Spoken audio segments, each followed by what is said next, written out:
Hello, everybody, and welcome to the party. Ooh, I like that. I like that. Doing that.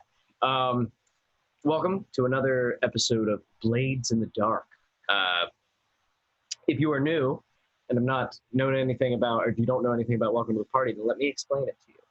Welcome to the Party is a channel. What would you call it, Throck? What would you classify it as? We're a channel and a community, A channel and a community. a I like that. podcast and a YouTube channel, A and a network. Patreon, a network. A Yes. network. It is a growing thing, living, breathing thing, full of lots of great people, and it is dedicated to creating an inclusive and equitable gaming community where people can come together and learn how to stream and play games on stream, and we give them a place to do it, like this right here.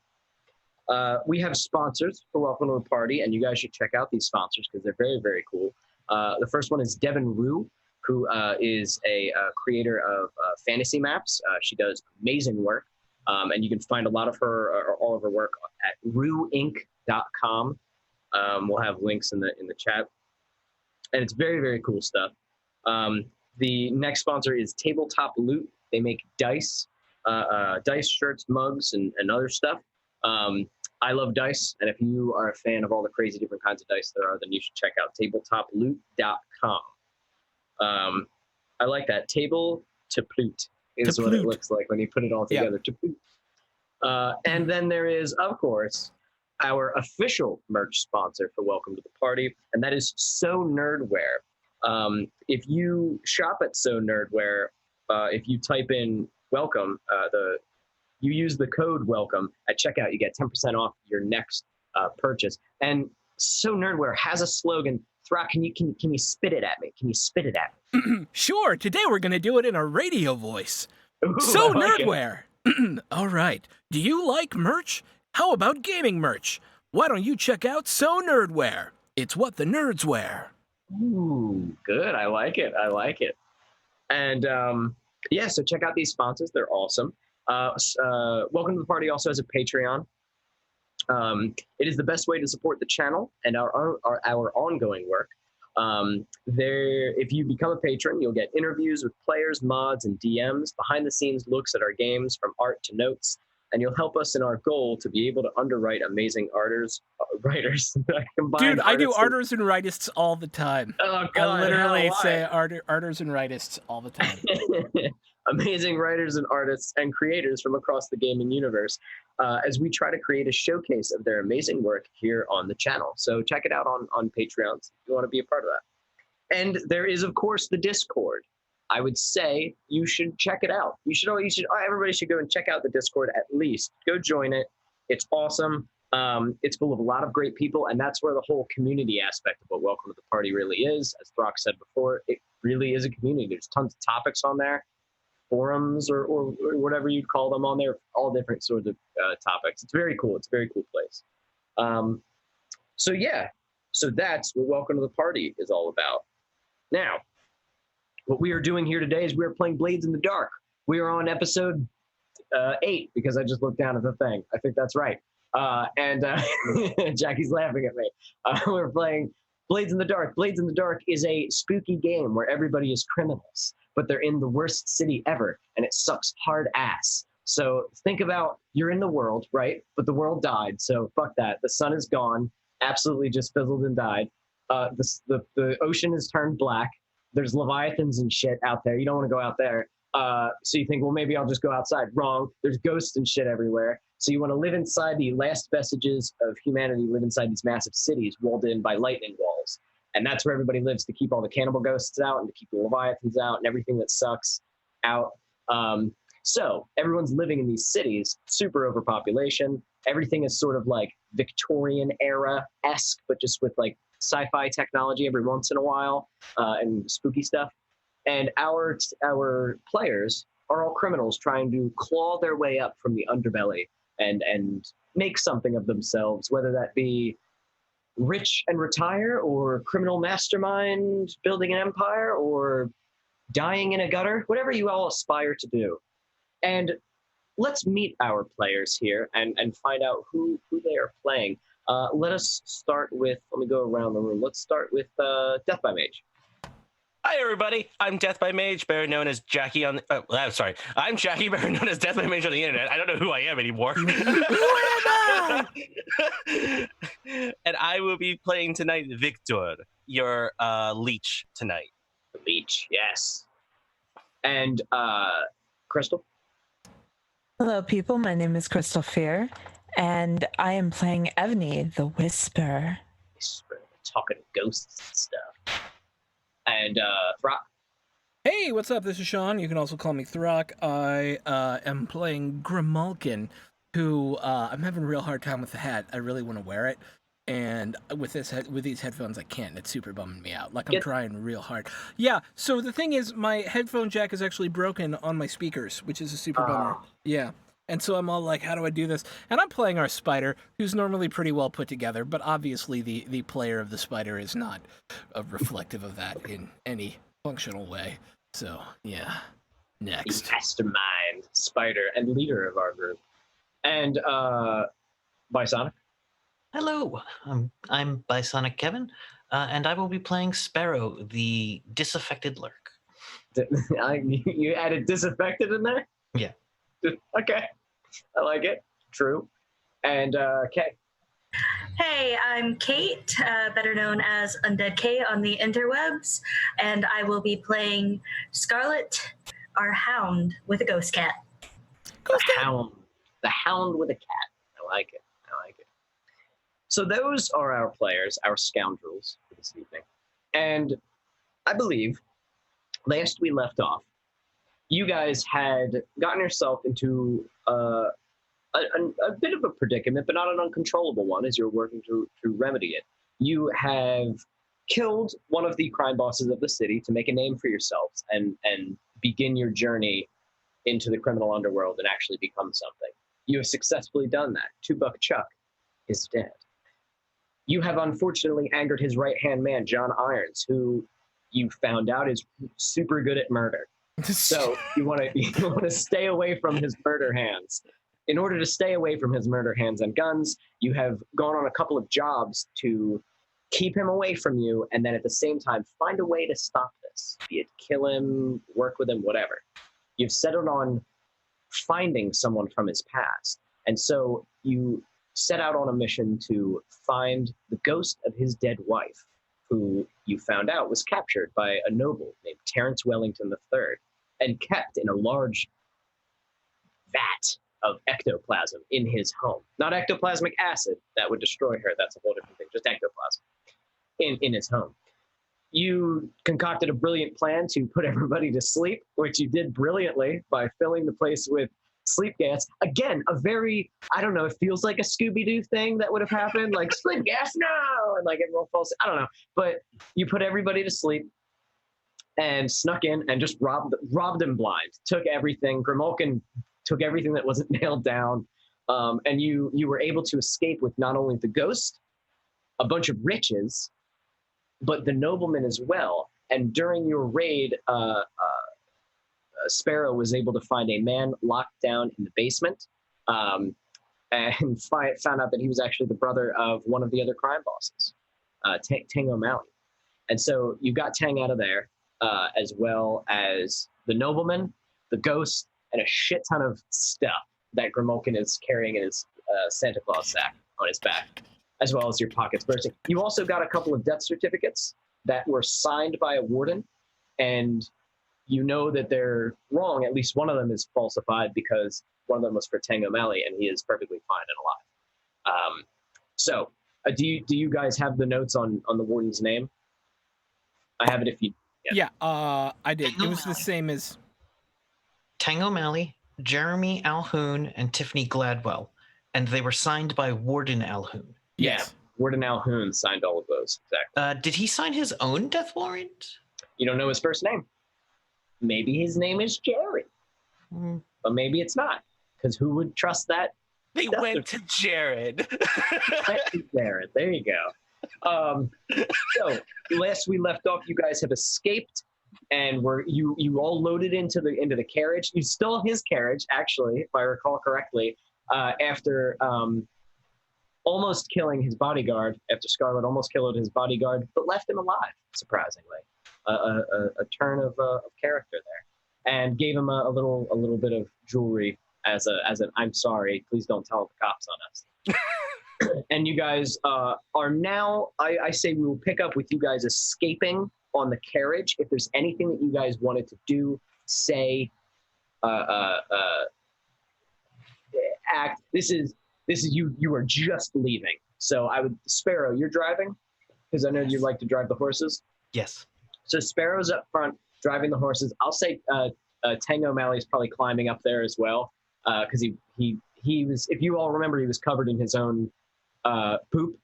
It was a long story for any new listeners, but he was covered in his own poop, and so he's airing out. I would say he's probably not allowed inside the closed No, he's got wagon. to sit on top. We hit him. Yeah, no way. I want him to sit on top.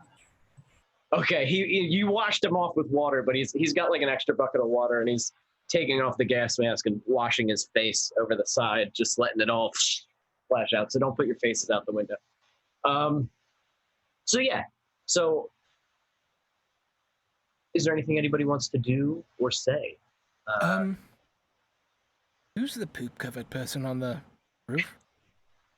I was told to clean him off and drag him out, and yeah, I don't know. That's Sparrow's territory there. I'd say we've probably jumped to Sparrow because Sparrow's on the front as saying that, and Sparrow, Tango O'Malley's finished washing his face off. Most of the poop is off of him now. It might be just some like on his feet or whatever, but he washes it off. And as he right then, and as he turns around, you notice now that he has no feces all over his face, this is an exceptionally beautiful man. There's something about him. That is a handsome guy. He's just a beautiful, beautiful man. I said before, he's like half Chinese, half Irish, mix, and covered in tattoos, all these different tattoos all over him. But his face, there's no tattoos on it, and he's just gorgeous. So he looks over to you. Whew! I thank you again. Really appreciate it. What's your name again? Sparrow. Call me Sparrow. Sparrow. It's a funny name, named after a bird. Yeah, name. Sure. All right, whatever. Old name, I don't care what it is. Listen, you can drop me off in Crowsfoot. That way I can make my way back, unless you want to drive me all the way to Dunslow. Ooh. Yeah, I know, a little bit out of our way. Yeah. So you bring me to Crowsfoot. I figure that's where you're all going anyway. I'll find my way to Dunslow from there. Going to hit any good places on the way? Yes, I could use a drink, but, you know, you all look like you're in the middle of something. And he looks back at the carrot. Oh, we're not there. Yeah, but, you know, I can meet up with you later. Well, I was actually going to say, if you find the time after you're done your business, you should come by the Merry Mire. It's a little carnival out in Dunslow, right near the lightning walls. Those things give me a massive headache, but yeah, I could do that. Yeah, you get used to the noise. But yeah, swing by, check it out. I will. I work there. And you see like a bit of pride in him. Oh, what do you do? I'm a knife thrower. And I'm a bit of a fill. I do other things. But knife throwing's my main thing. That's how I get the crowd from me. Well, when there is a crowd. When there's not a crowd, we just drink and party. I'm definitely going to go there. Yeah. You'll like it. You'll like it. And he sits back and just... I used to be in a traveling show. Really? What'd you do? Acrobat. Get the fuck out. You were an acrobat. Well, horse acrobat. I don't know what that even means. So you know how acrobats do backflips? Yeah. On top of a horse. Bullshit. There's no way. You come to the Merry Mire. I want to see you do it. Did you do trapeze stuff, swinging on ropes and things? I didn't. Why ropes? I don't know, wires, whatever we got. Why not just have a horse running at full speed? Because they're not in the air. You got to get in the air. swinging around, screaming. There's what? That's one way to do it. You come to the Mary Mario, bring your friends. I think it'll be a good time. Oh, maybe. He's still holding the bucket and he just throws it into the street. And a random man walking by goes, ah, ah. So we go back inside the carriage. You guys are all sitting there, and in between you is a ghost just sitting there. Now, I don't know if any of you have been this close to a ghost for this long period of time, but she's not attacking you. She's not trying to kill anybody. She's not trying to eat anybody. She's just kind of chilling. She looks a little nervous. She's rubbing the ring that Ebony gave her own ring. You gave back to her, that you returned to her. Is there anything that you wanted to ask her while you were riding on your way? How are you feeling, Spawn? Well, I'm all right, I guess. I don't know. I guess a little traumatized, a little nervous. If y'all really mean to bring me back to John, well, I'm terrified and very, very happy to do so.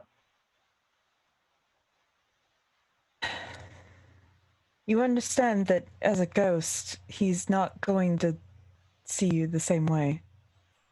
Oh, I nudge Ebony real quick. no, it's all right. Look, y'all don't even know the half of it.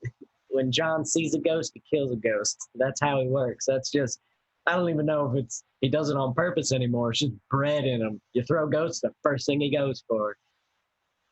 So I'm a little frightened. I'm hoping, I'm praying that maybe he'll hear me before he sees me, and maybe it'll stay his trigger finger. I have an idea for that. An idea for it? I do. Would you have in mind? What if I let you possess me? Everyone in the carriage has a reaction to that. Possess you? I don't know. I've never done that before. Is it safe? Will I kill you? No. It's safe enough. As long as I allow it. Oh. Well, I mean, I guess. What'll happen? Basically, we'll both have control of my body. Oh. Well, That way, say if you wanted to sing for him, you could. I think that'd do it. I know just the song. I think that'd do it, yeah. You would do that for me? Of course. Thank you. I don't know how to repay you all for this. Did John send you? No. No. No. No. He would have All been right. there killing everybody, and you put everybody to sleep, and that's not really his style. Why'd you all come and do this for me? Well, dear, your husband's trying to kill us. Oh, I'm so sorry. Yeah, that makes sense. That does make a lot of sense. Oh no, did y'all do something to him? Did you piss him off? We We gave him a Killed his promotion. Wait, boss. what the fuck? His boss, John. We gave him a bit of a promotion. We did, actually. Really, he should have thanked us. Wait. Is John a criminal? Is he a criminal again? Is he back in the goddamn game? Well, She gives you pissed off wife eyes. You're not married to her, but you're scared of the eyes. I believe that's a conversation for you and him, but it is odd, I find, that you would have mentioned him consistently murdering things and not understand that he was prior criminal. Well, because he's good at it, and this is a dangerous place. But before this, we lived in Severos. That was an even more dangerous place. Even when he wasn't on a job, he'd be quick with that trigger. When people tried something funny, well, John's not one to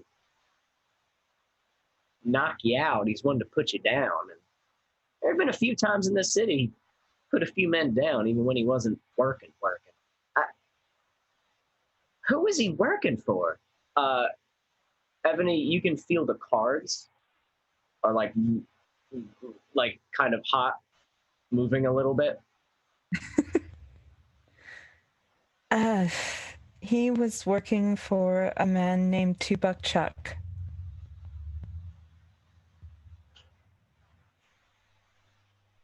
Did Two-Buck Chuck? Wait, y'all killed Two-Buck Chuck? Well, We did. Do you Yes. know him? Yes, I know him. yes. Do you, Ebony, do you allow Chuck to come out of the cards, or do you? No. Okay. Yes, I know him. He was our leader.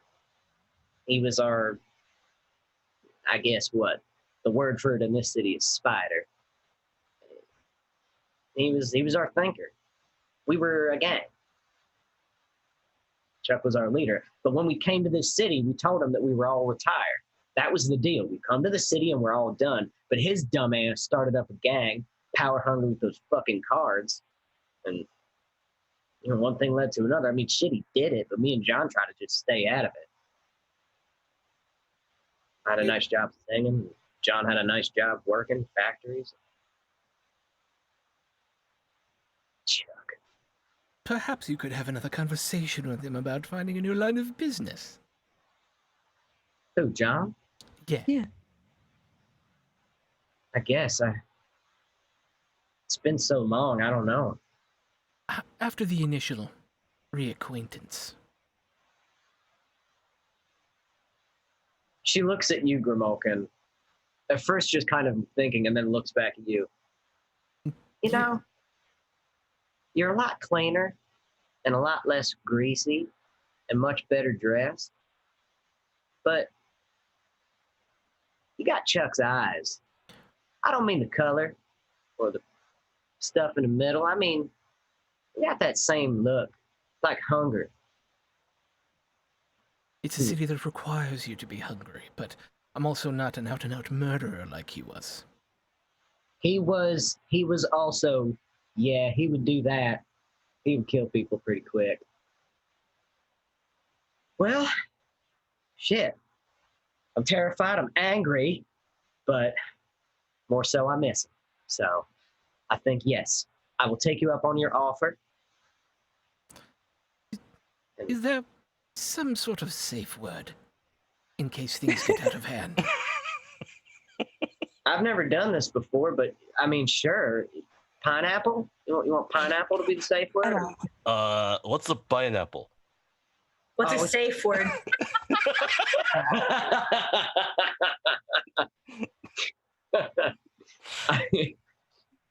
Well, pineapples are a kind of fruit. They're really exotic. I guess in this world, it doesn't really make a whole lot of sense because they're tropical fruit. But they can create fruits and shit, so I'll just say that it exists, just not in this city. I had one in Severos. What? It's your world, baby. We're just living in it. It's a pineapple. It's just like a football covered with someone jammed pins in it. Yeah, that's basically what a pineapple is. Yeah. Except the inside's very tasty. And yes. Also, a safe word is when something's about to go wrong, you say that word, and then you stop. Mm-hmm. Noted. Mine and John's was always pineapple.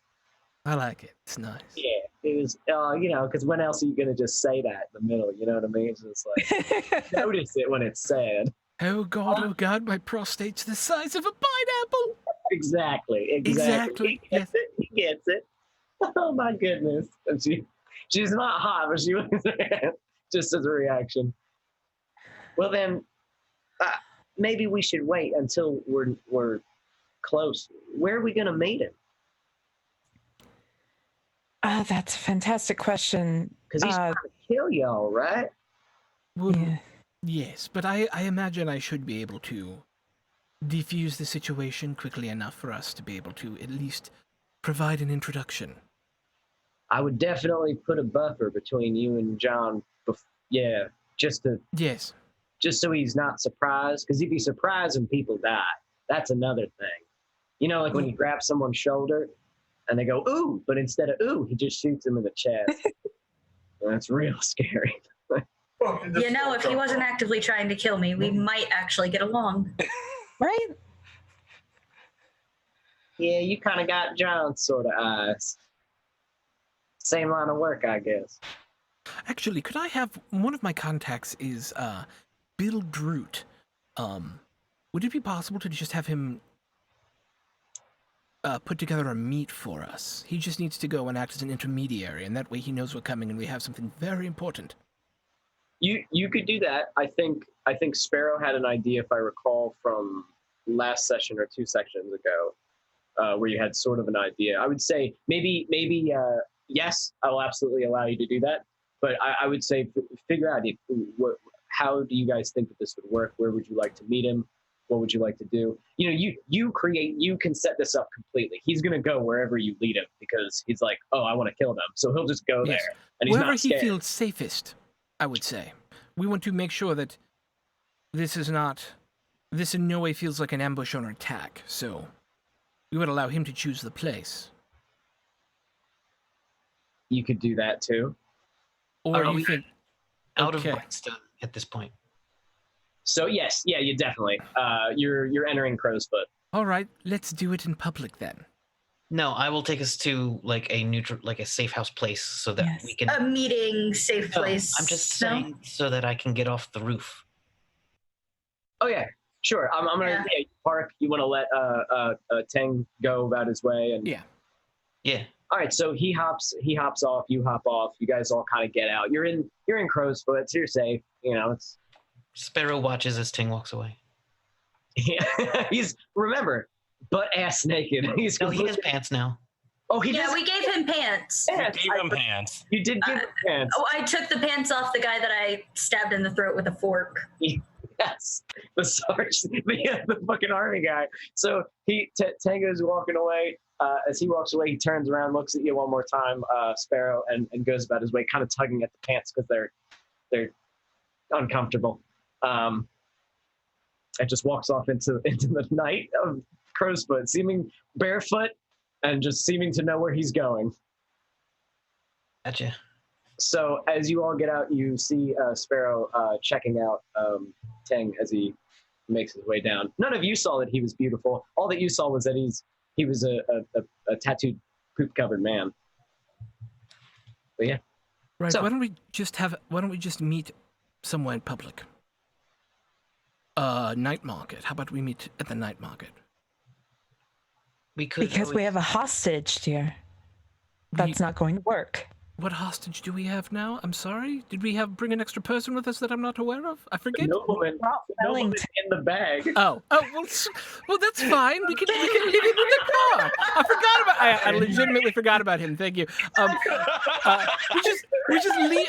Like I'm gonna play it off as Grimalkin forgot about him. Oh yeah. Well, I was imagining Grimalkin was sitting on him with his bag next to him the whole conversation. In my mind, that's what was happening. Was you were just sitting on this big noble. we'll just leave him in the carriage until we, have to deliver him.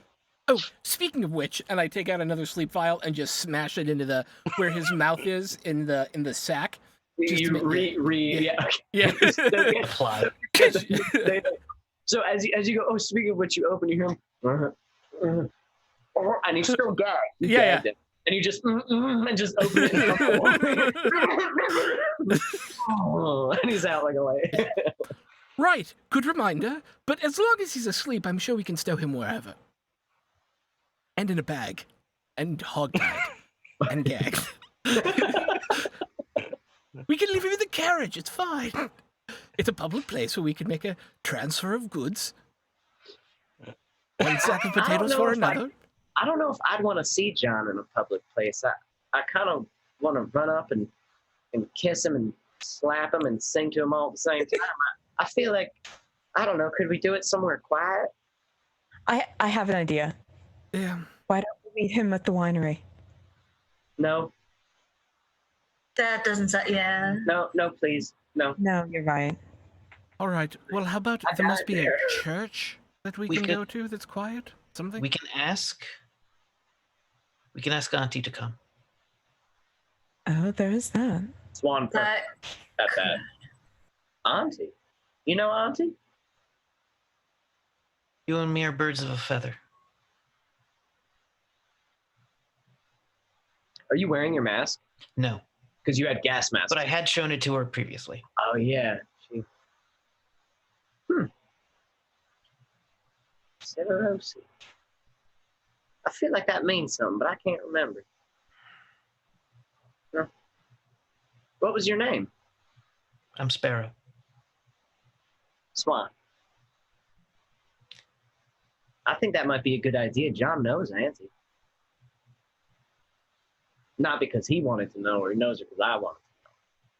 Because when you're in a new place, you got to go give the gift to the auntie. So I wouldn't impose upon her the use of her house. But if she asks him to show up somewhere and at least take a second, maybe if we bribe her. She's not someone that John will shoot at the drop of a hat. He'll take a second with her. Like that buffer you were talking about, Mr. Who are you, bowler hat? And she looks at you, Grimulkin. My name is Grimulkin. It's a pleasure to meet you. A pleasure to meet you too. Yeah, that might work. Where'd you want to meet him? Somewhat quiet and out of the way. I don't think we know a quiet out of the way place, and We so know we a just restaurant that's closed. yeah we do. We do.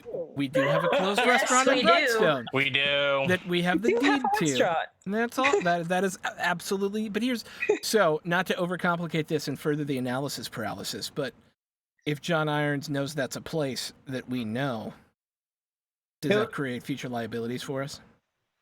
Maybe, but I'm sure we could find a warehouse. I mean, he's gonna remember I wouldn't put him in some of yours because this is like a pivotal moment in his life. He's gonna remember where this place is. You know what I mean?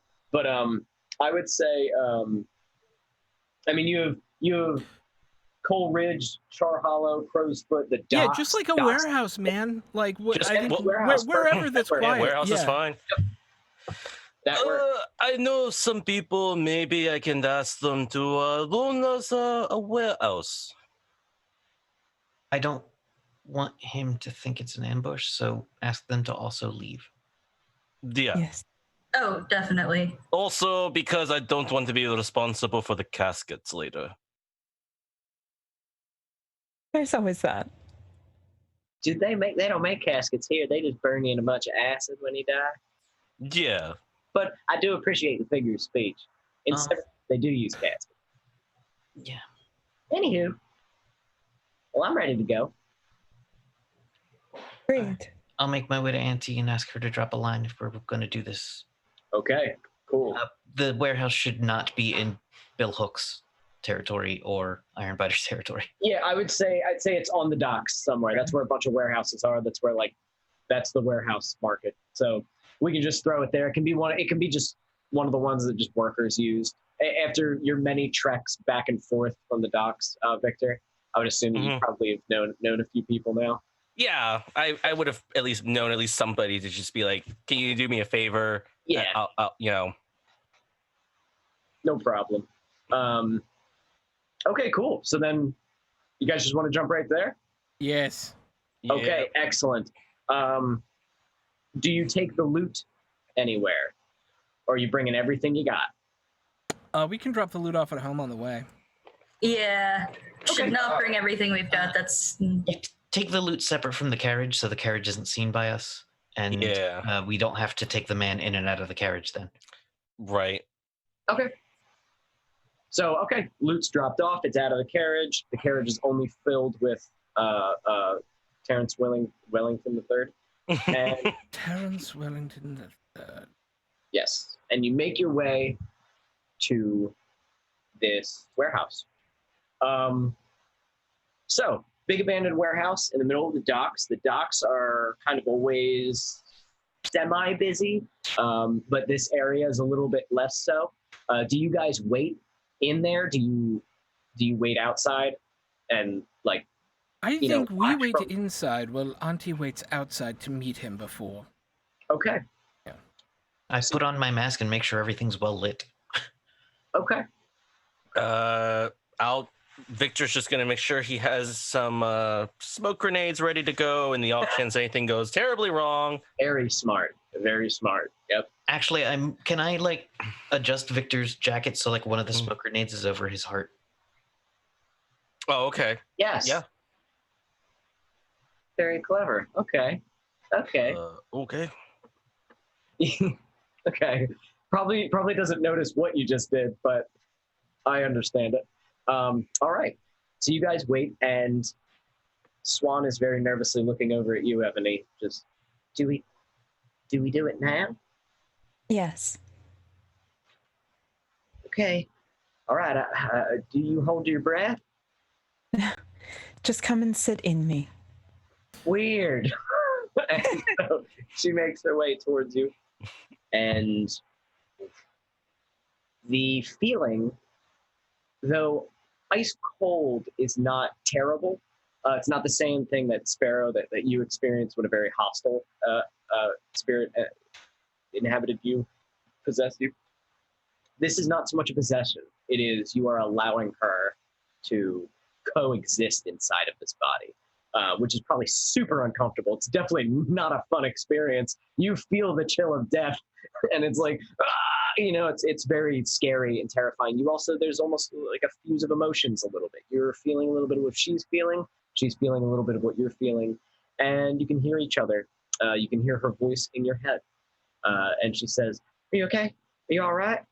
Did I hurt you? Okay, all right. I'm gonna try to move my arm," and she can move your hand if you let her. I do. Not hostile, so if you stop her at any time, she can't do it. She has to like force her way through. So, okay.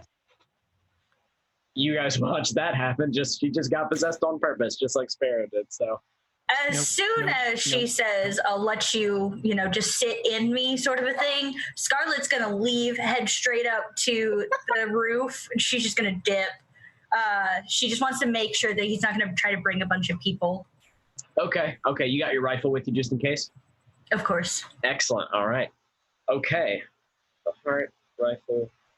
You have her inside of you. Excellent. Okay, so Every time. Phrasing boom. Yeah. So you guys are prepared. Why are we using phrasing anymore?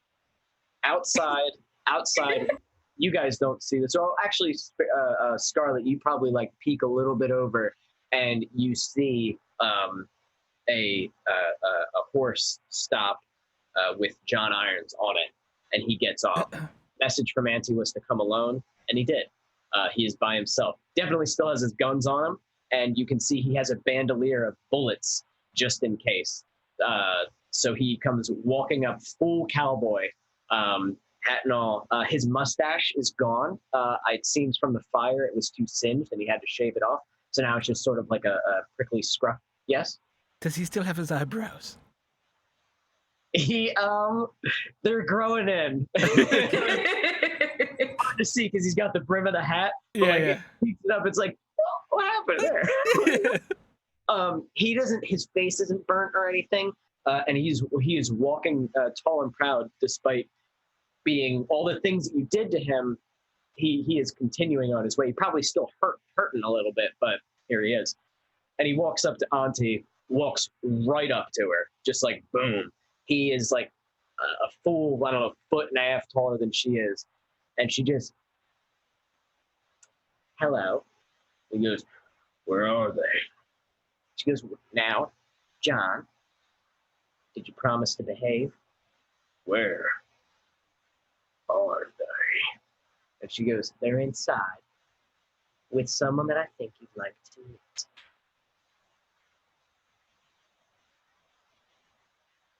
And she leads him, standing in front of him, walks in, and as she does, she goes, now you remember, you keep those goddamn things in their holsters. And he goes, we'll see, and just walks behind her.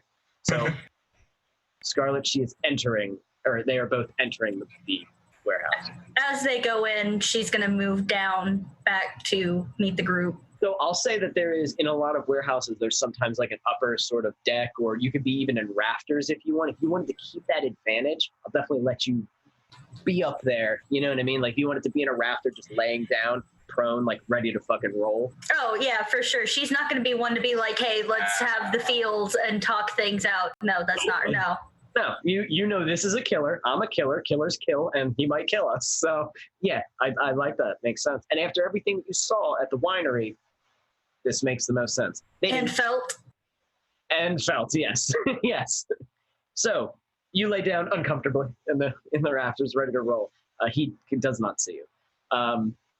You guys see Auntie walking in. This older, kind of wizened, older woman. If none of you have met her yet, this Severosi woman, coming in with like a little shawl. She looks like a little grandma coming and walking in. And the large form of John Irons, tall, broad, that same kind of Severosi, darker kind of skin, but like dirty, sort of brownish, blondish hair, more of a brown, kind of darker brown. And he, full bandolier, comes walking in. He sees you. I'll step up first and go, Mr. Irons. We One hand is on his gun, but he does not pull it. have 2 gifts for you as a peace offering that I believe will make us even. Peace offering? The first. You dropped a building on me. Indeed. And the only thing that could pay that back would be someone else who betrayed you in your past. Is that true? They're all dead. No, they're not. Musician, could you bring out our friend? Oh, yeah. And he walks, you see Victor walk off to the carriage and open the door and grab the sack and not even caring, just lets the head bang into the step.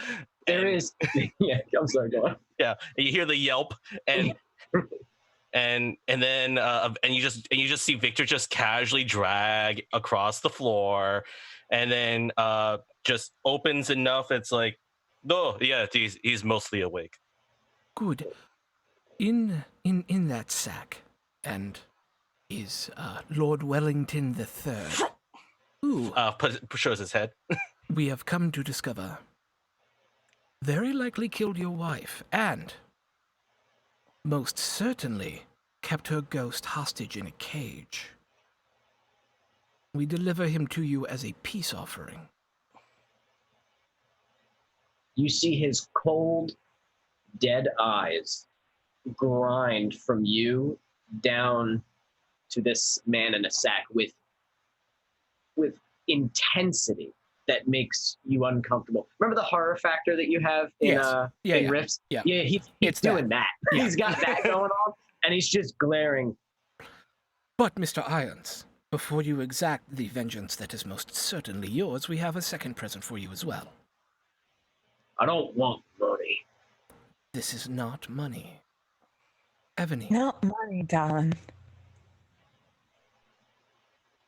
And what you hear is Swan's voice coming from Ebony's mouth. And I step back. Seems confused by it.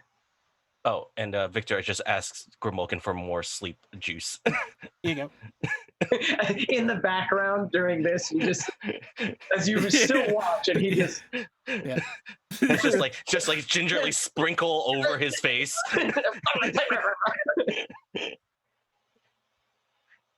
It's I know you're not going to believe that it's me. But this might help. Love of mine, someday you will die, but I'll be close behind. I'll follow you into the dark. No blinding light or tunnels to gates of light. Just our hands clasped so tight, waiting for the hint of a spark. If heaven and hell decide that they both are satisfied.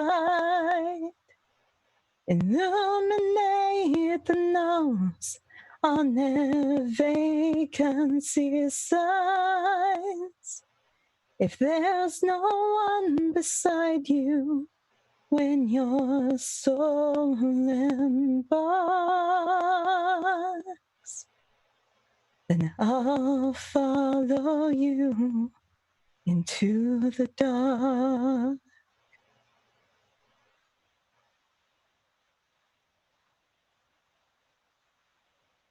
Is this a trick? No, it's me in here. He walks to you quickly with purpose, hand no longer on the pistol, and places his hands gently but firmly on your shoulders, staring into your eyes. Swan?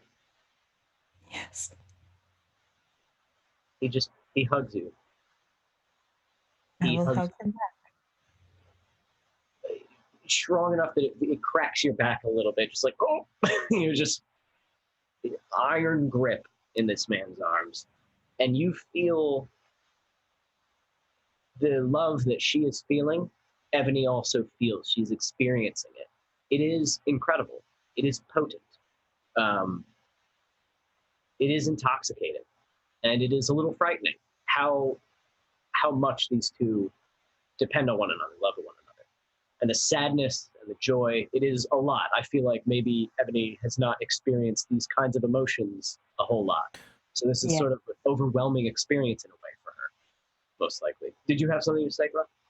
No, I'm thinking. I'm sorry. Okay. And as he pulls back, you can see he he wants to do something, but he is unsure if he can. And he goes, I don't want to be improper. She's just gonna kiss him. Okay, so they kiss. Now, let me ask you something. Is Swan kissing him, or is Ebony kissing him?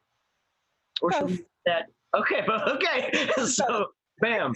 So it caught up in the moment of all of this. You kiss him as well, and the same, those emotions, but tenfold. It's incredible. You know what I mean? It feels amazing. They had a real love. And pulls back. So is this your body now? Is this where you are?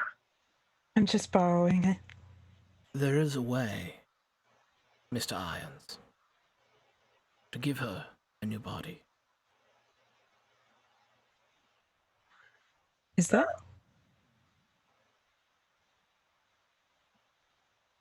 I would need to find somebody. But she'd have to empty him out.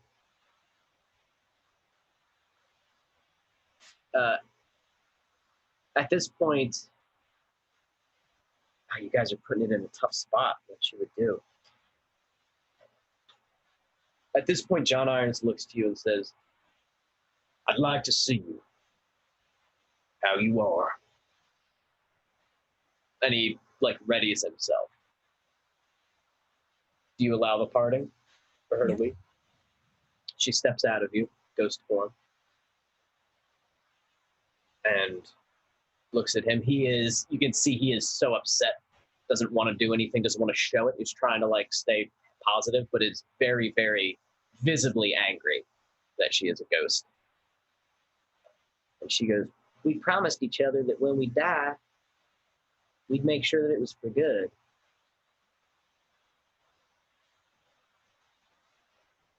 But I don't want you to die so quick. I don't want you to take it so early. What are you suggesting, Mr. Grimalkin? There is a way. It's dangerous and illegal and requires the sacrifice of one life in order to give you a new body. You would be required to... It's not quite vampirism as it is mystically, as it is mythologically, but there is a feeding of the life essence that must continue, even when you are in that form. But you will be flesh again. I don't know how, but I know who to ask. Are you simply offering? Are you trying to convince? Are you trying to persuade? Will this somehow work in your favor? No, they just seem to love each other so much that Grimalkin wants to help. This is genuine. Yes. Oh, I see. Okay. Yeah. Huh. Yep. Is there a And mechanical maybe there's a option? little bit of jealousy, but it's mostly genuine. And what were you saying? Is there a mechanical option? What do you mean?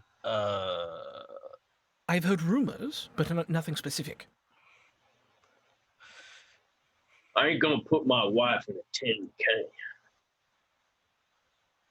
That's fair enough. But I guess I could find someone who maybe ain't worth the body that you deserve. And he turns to her and she goes,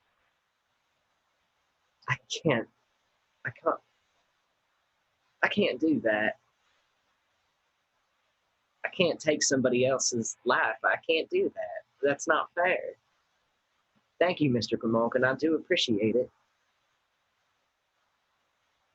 But, John, I think I'm ready to go see our daughter. And he is so packed with emotions right now. I, with my mask on, will walk up next to John Irons and put out my hand. Just open palm up. For what? To do it? Do the deed?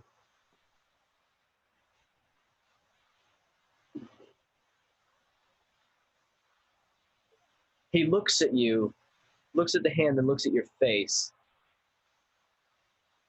Nope. I'll do it. And he walks over to her, and he goes, can we have a moment? Of course. You all. Scarlett, do you leave? Yeah, I'll walk out. Oh, I'm sorry. I thought you said us. Do you zip line down from the ceiling? No, she's not trying to give away her position, so no, she's not. So you just stay trained, just in case. She's not. She'll ease up on the trigger a little. Not. Yeah. Okay. Your team exits. They are safe. All that's left in the warehouse is John and his wife. They speak. You aren't entirely sure what they're talking about. They're talking quiet to each other. They cry. They speak. She laughs a little bit, a little chuckle at what they're saying. He does not. He keeps kind of touching her hair in a way, but he can't really, which is frustrating him. And they eventually get real quiet.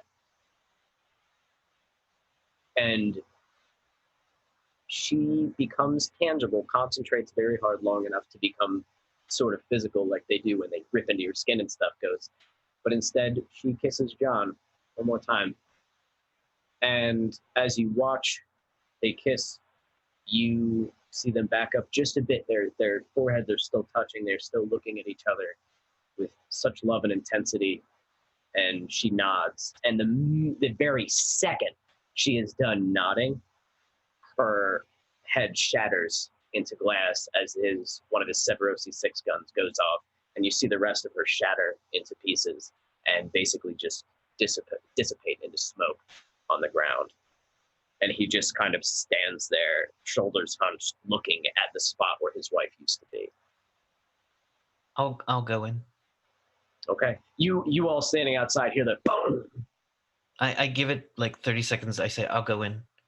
Feel free to follow. I'll go with you. A little. I will drag Wellington with me. He doesn't get to be there for that. That's fucked up. Yeah, we're not gonna leave. No. He's there as the buffer between me and the bullets. Yeah. I really like that. Okay. He's gingerly handling him like a shield.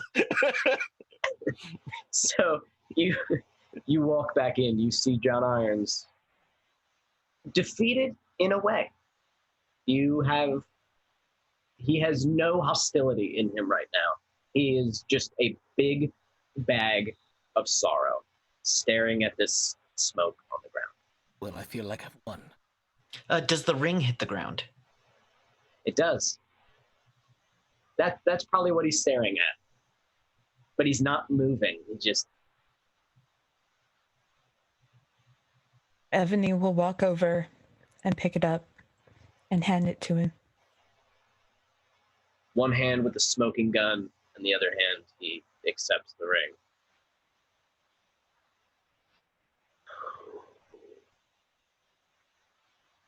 He looks over to you, Sparrow, and he goes, "Another day in Severosi, huh? We survive. We survive. Well, what to do with you lot? You gave her back. Yup. You shot me." And he looks to you, Grimalkin. Shot me. You weren't really our target, but you were shooting back at us. Dropped a building on me, burnt me. You're very good. We had to find a way to put some time between us. Killed my boss. Yeah, but now you're the boss. Stupid bastard. But you gave her back. I'm the one who done it. Mm-hmm. Gingerly shakes. Oh, yes. We hope only for peace between us. Yeah. Yeah, I reckon. And he puts the gun away. And he looks around. You the leader? Says to you, Grimalkin. Apparently. People keep calling me that. He begins to, as after you say apparently, he just starts walking straight up to you. He gets right up close to you, and he extends his hand, his big brown gloves, worn gloves. Yeah. You shake his hand. He goes, "Bringing my wife back to me, letting me say goodbye and put her to peace. Yes, I do not hunt you any longer. And maybe I'll owe you a little something. A little something." Pretty afraid it's going to be a bullet in the leg, to be honest. I'm thinking about it. Don't push your luck, snake oil. But you ain't the first man to shoot me. You won't be the last. But you will be the only one still standing. And he turns and walks over to the nobleman. Are you still holding him, Victor? Oh no, I now put him gingerly onto the. Not gingerly. I kind of just plop him on the ground. Plop him. He pulls the guitar, kind of looks at him, and he just like punches him in the face, knocking him out again. Drops it. Grabs him by his foot with one hand and begins to just walk away, because that's John Irons and that's how he do. As he walks away, dragging this large man behind him, he kind of turns back. He looks at you, Sparrow, and he goes, "I know you're Severosi, and I know you killed Chuck. There's something after you." Maybe we talk later. Yeah. And he makes his way out the door, opens it, walks out, and the door shuts. Auntie is just standing there with her hands together. Job's done. I will go back into the carriage and pull out something. What could we have stolen from that house? Lots of booze. Rare fruit. Okay. A can of pineapple, perhaps? A fresh pineapple. Oh yeah, this is a noble after all. You can get it fresh. You will want to wash this before eating. Who do you give that to? Auntie. Oh. And she grabs it. and and just makes her way out. Thank you. She takes it.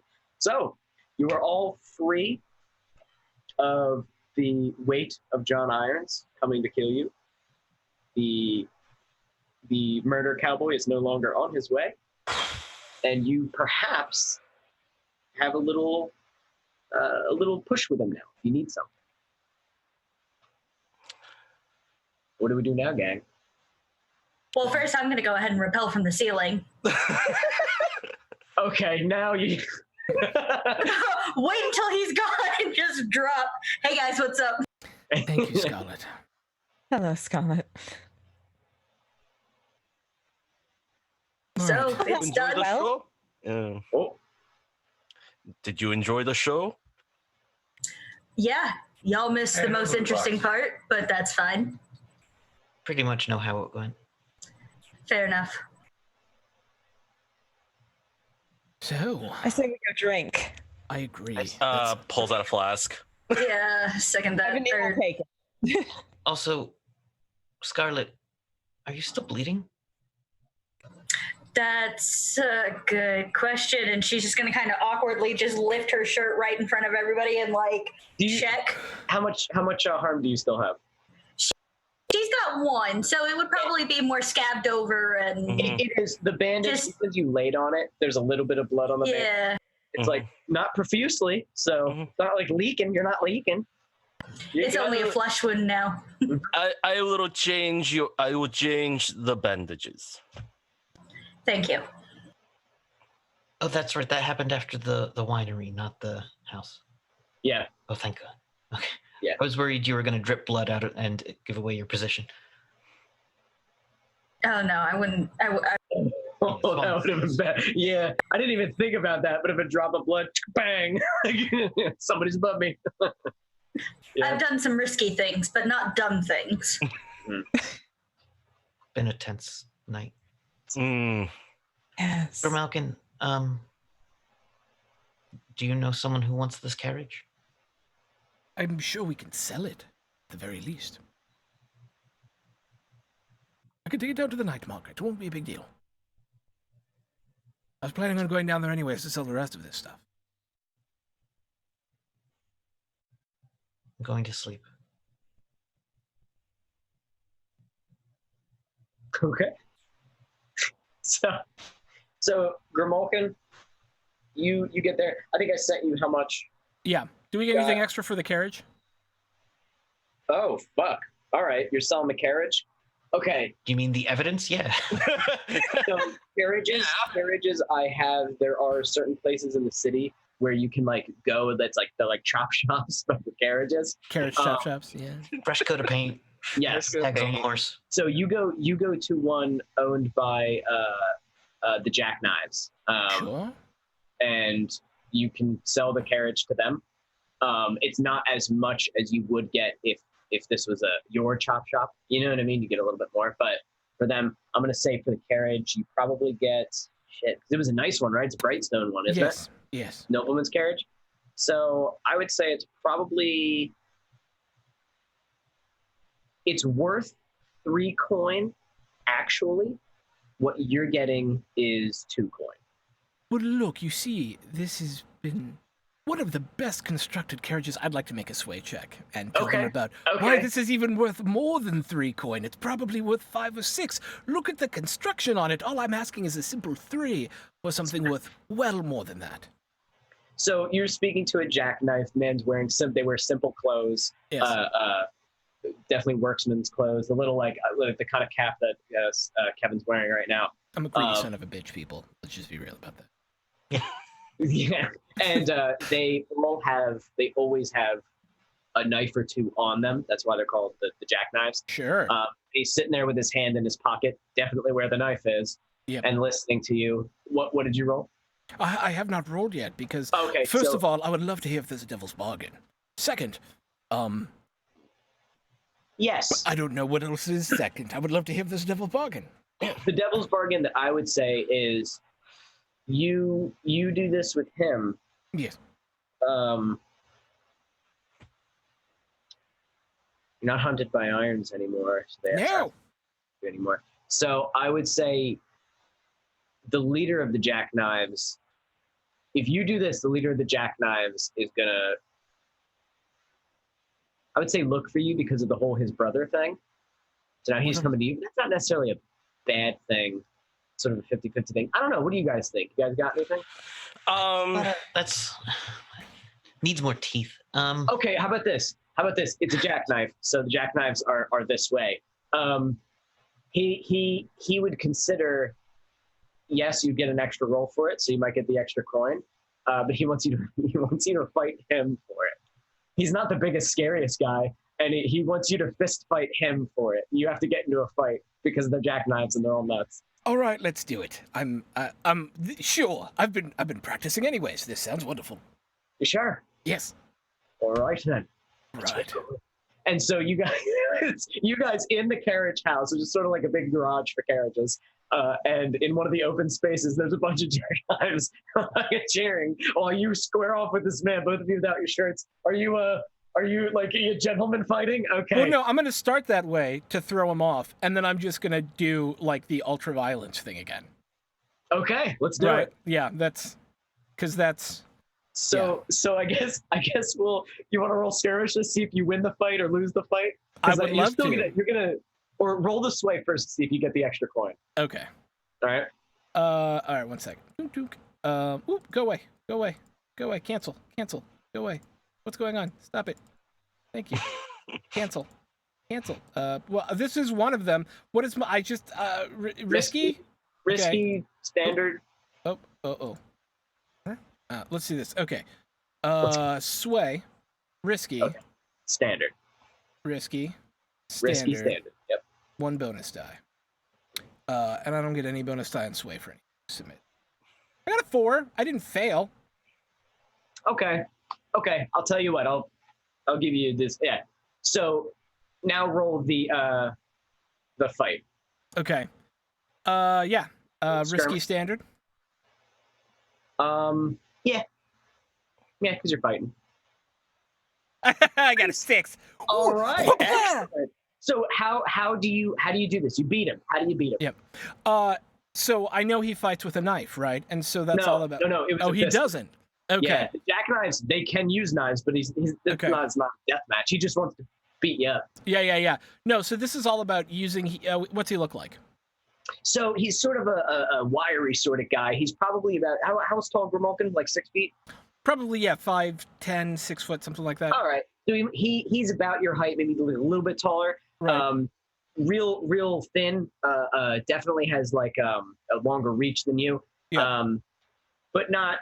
He's got like cauliflower ears. He's got some boxing scars on his face, so he's pretty good at it. But you do notice that he's got a little bit more scars on the left side, like he's not so good at defending. Yeah. That. And you can tell that he is a heavy drinker. Yeah. Because down here like looks a little swollen, so he might be dying from that liver. So the way that's going to work then is I'm going to not move at all until he comes at me. I'm just going to stand there, right?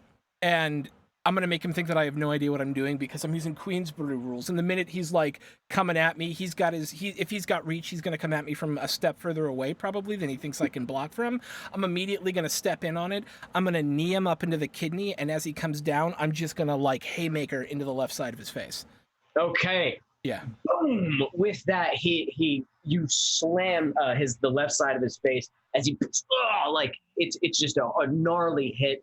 And then I would say probably like a few more. You pepper him. Now that you knocked him off balance, you just go for the fucking kill and just drill him. And he just boom, and he's out. Well, he's not unconscious, but he's like yeah. No, and then I help him up. And you do so as a good sport. Yeah. And they the jackknives like because they think it's fucking funny. So he goes, all right, very well. I get the extra coin. But I'll tell you what. What? What was your name? Grimalkin. Grimalkin. Well, I remember you. Good fight.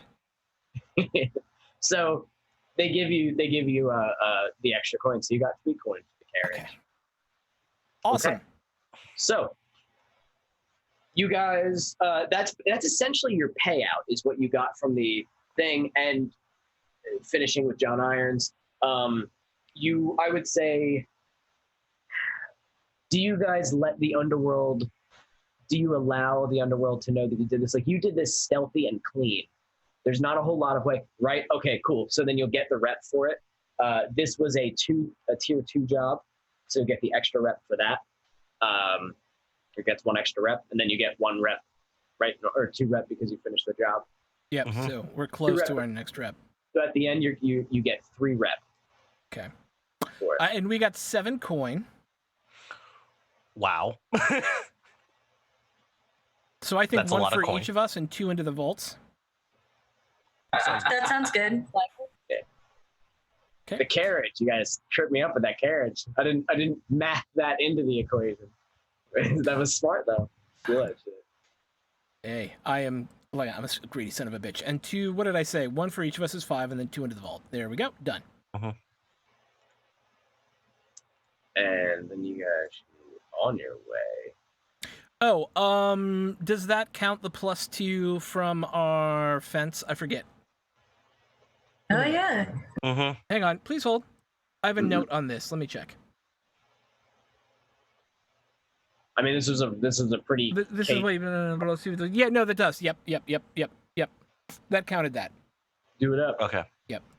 So we are at a total of 7. Excellent. Everything is a burglary if you do it right. Indeed. We're gonna kidnap this person and rob him blind. So you rob the shit out of a nobleman, and that's what you get when you're able to clean the entire house out of a nobleman while everybody's sleeping. So, well done. Now then, Heat. heat. Eat. Eat and entanglements. Yeah. Eat You and chose entanglements. to allow the underworld to know that the phantoms did this. Yes. Well, the phantoms just robbed a nobleman, blind. And kept him. Who knows? Is he dead? He's probably very dead right now. But is he gone? Yes. You destroyed his house and stole a bunch of his stuff. So let me see. Was there a way to? I can't remember what the algorithm is for heat. Page 147. All right, so I'd say that was smooth. Okay, smooth and quiet is 0. Contained, standard exposure is 2. Loud and chaotic is 4. Definitely not loud and chaotic. No. I think it was smooth and quiet. Oh yeah, for sure. Yeah, because we put everyone to sleep. It was smooth and quiet. The only thing is that We still get +1 heat for a high-profile target, though. that's what I'll give you, because that's what I was looking for. Is like you stole a nobleman. Yeah. So I'm gonna say you only get 1 heat. Not bad. Now the other question is whether. Now it does say here we also technically would get 2 heat if killing was involved. Whether the crew did the killing or not, and bodies drawing attention. You did not kill anybody at the scene. The Right. nobleman is considered missing, kidnapped. Okay, so Probably. for the moment, Yeah. If his body turns up, yeah. then you're dead. But John Irons is not stupid, and you get the feeling that his body nor his soul is turning up anytime soon. Probably clear on that. But any other gang leader who knows? But yeah, you guys chose not to kill the bodyguard, so well done. Scarlet behaved herself. She did. Yes. Okay. So then downtime. This is hangout. What do you guys want to do? I'm getting my book. Okay. I know what I want to do. What do you want to do? The first thing I would definitely want to do is, I think at the hideout, I'll say that Victor's gonna ask Ebony if she can listen in on a piece that he's working on. I would love to. And as he plays it, she realizes it's the song that Swan sang. Very But cool. now the thing is, this is the first time I think Ebony has ever actually heard Victor play, right? I think so, yeah. Yeah. So Scarlett's heard Victor play. And how is it? How is Victor's playing? How It's- good is he? Well, and for this piece, you can sense a lot of the sorrow that's hidden away. Like Evany has known that by this point, Victor has at least told a little bit about he's been in a war and he's seen people die, and you can sense from this song there's a lot of regret and just sorrow for the fact that there's something missing. When Victor is finished playing, Evany is going to get up and give him a hug. And Victor's gonna reciprocate the embrace. Thank you. You're welcome, love. That was beautiful. I figure it was something nice and beautiful.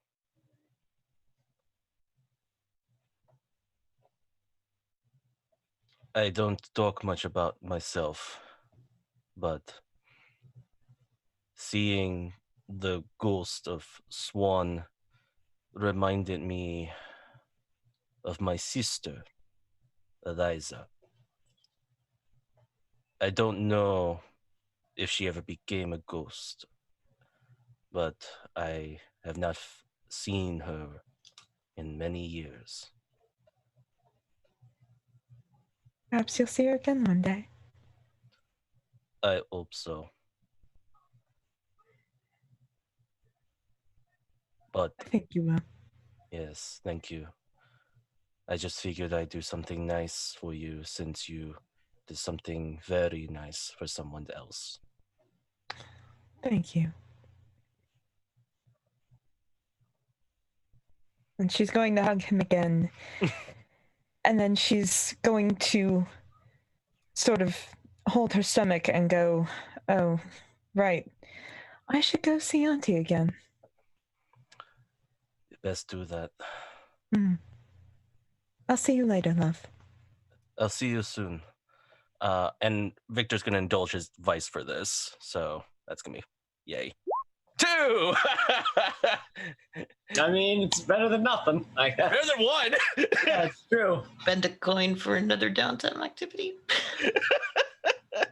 You guys have a lot of money. If you want to polish and get rid of that stress, you can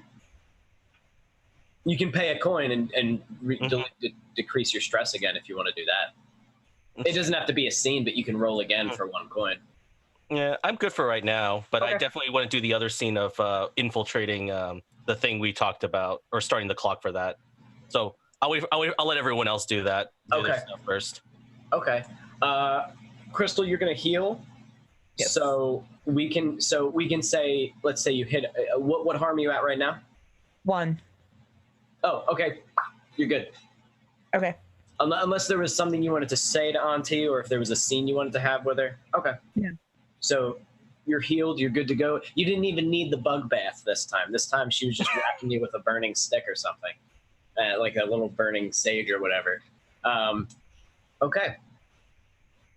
Let's go with bada bing, bada boom. Sorry. Throck. What does Grimulkin want to do? I know you always usually have a nice little. I have little 3, and I'm going to pay a coin for the 3rd one.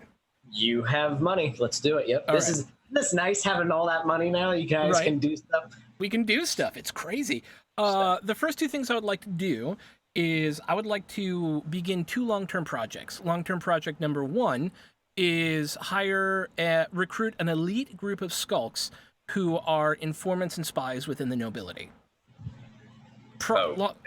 Long-term project number 2 is to hire permanently elite rooks who act as our security. Project number 3, which I'll pay the 1 coin for, is to do some training. Okay. All right. I need to make a roll for the first 2, and the other one I just click off a couple of things. And I'm going to do that training in prowess so I can get the +1 experience for it. These are elites, right? Yeah. Okay. Bam. So elite skulks. And as long as I roll a 4, if it's only a 4 o'clock, we'll recruit them in this downtime. I'm making it a 4 o'clock Okay. because you guys are pretty awesome already.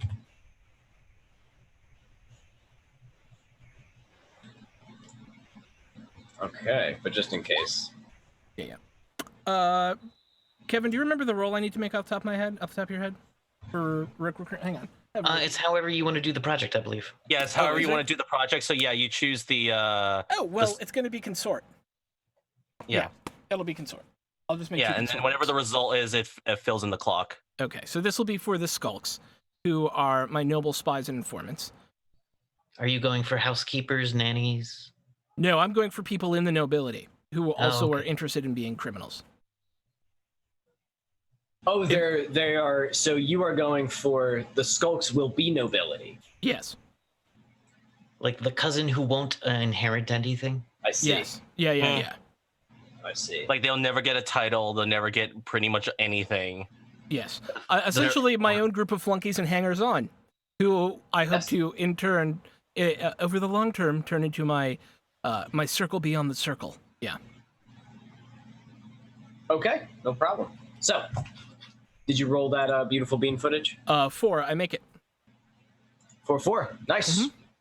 And then the skulks. Or, I'm sorry, the rooks. Mm-hmm. Now, do you have a preference for the flavor of the rooks, or are these going to be just a couple of toughs to help prevent people from You know killing how I you? like to fight.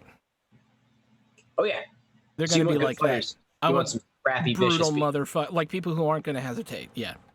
Okay, well, I think Better than Basement Fight Club. Yes. Yeah, better than Basement Fight Club. Yes, much And better again- than Basement Fight Club. Yep. Nice. So you fill in. You actually fill in Throck. You fill in 2 segments for both those clocks. Oh, only 2. Oh, I misread it. My apologies. Yeah, it's on a 4 and a 5. It's 2 segments. Okay. Bing, bing. So they're not done yet. Actually, knowing that, can I use my Bing. last coin instead of to train, because that's less important to me, do the skulks again? Go right ahead. Okay. All right. Consort, risky, standard.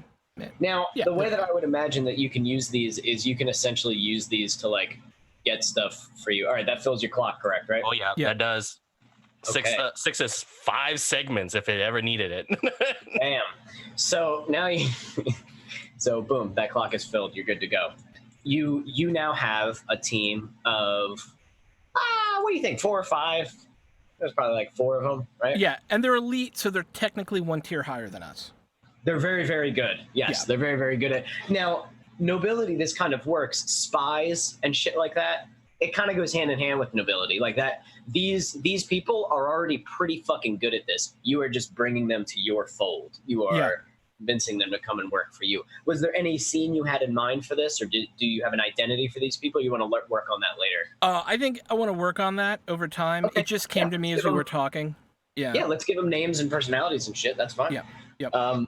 Cool beans. And these guys will probably answer to you and just you if you'd like, or they can answer the entire Phantoms if that's because you went and found them. Any of you guys, I would imagine, can go and do this as a downtime activity. God Yeah, bless you. I would prefer this is group.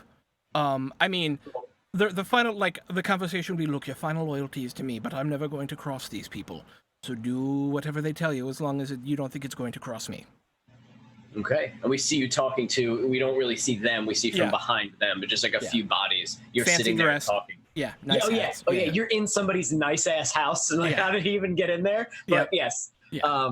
Probably at a party or something. You have a drink in your hand, like just talking to them. Yep. Okay, let's steal a vase. Yeah. Like, oh, what? You swipe something and you go like, Well, yeah, where's your brother's safe at? Let's. some shit. Okay, cool. So awesome. And mark the coin off, and Done. the rooks will be later. Okay, no problem. Yep. Awesome. And I would say, Kay, you got anything for us? Really, right now, focus is finish healing up. Want to what? What damage are you at? 1.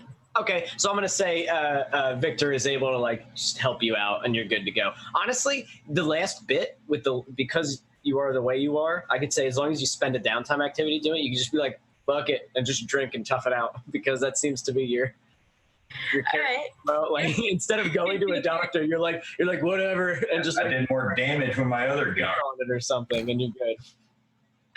Yeah. Then there's two other things I want to do. Really, we don't need to RP it or anything. Go ahead and buy something fancy. I wonder why. To indulge my vice. Okay. And spend a coin to go ahead and get that extra XP for prowess. For training your prowess? Mm-hmm. Okay, awesome. Anything specific that you get with fancy? You get a fancy hat? You get fancy gloves? I'd say gloves. Okay, you get some nice gloves. God damn it. You get some fancy gloves. Okay. Yeah, you get some fancy gloves. No problem. So, go ahead and we will roll to see if you are able to. Does training? I can't remember. Does training? You have to roll for it. No, you just you get one experience point in the attribute, and if it's an attribute that our hideout gives, then you get an extra experience to that. It was the vice I was thinking of that we have to roll for, but you're right. And then I have the training. Yeah. Okay. Cool. So, buying the new gloves, you got 6. Yeah, I don't know why it says 0 dice. Take the lowest. I don't know what that. Oh, because it takes the lowest attribute you have and rolls dice for it. And if you have 0 for it, you roll 2 dice and take the lowest. Fair enough. So you get rid of 3 stress. That works for me. Okay. Well, you were only at 5, so you're down to 2. That's not bad. Okay. And what do you do to train? You like hopping around a junkyard or something? I was actually gonna say she would probably want to train with Grimalkin. Get that skirmish up a little. Damn it.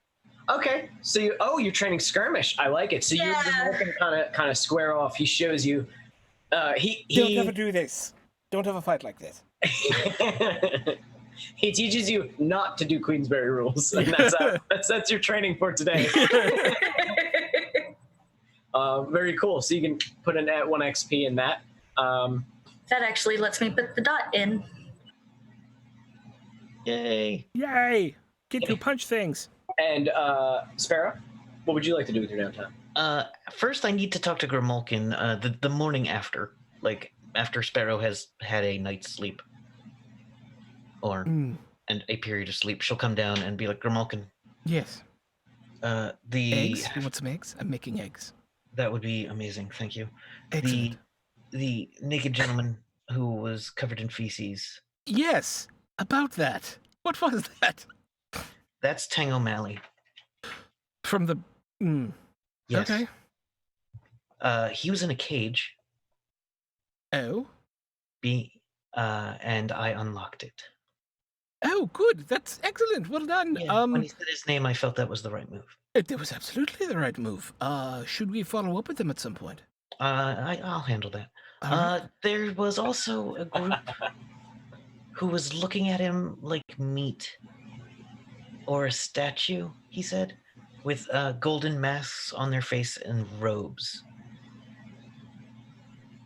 I can certainly look into it.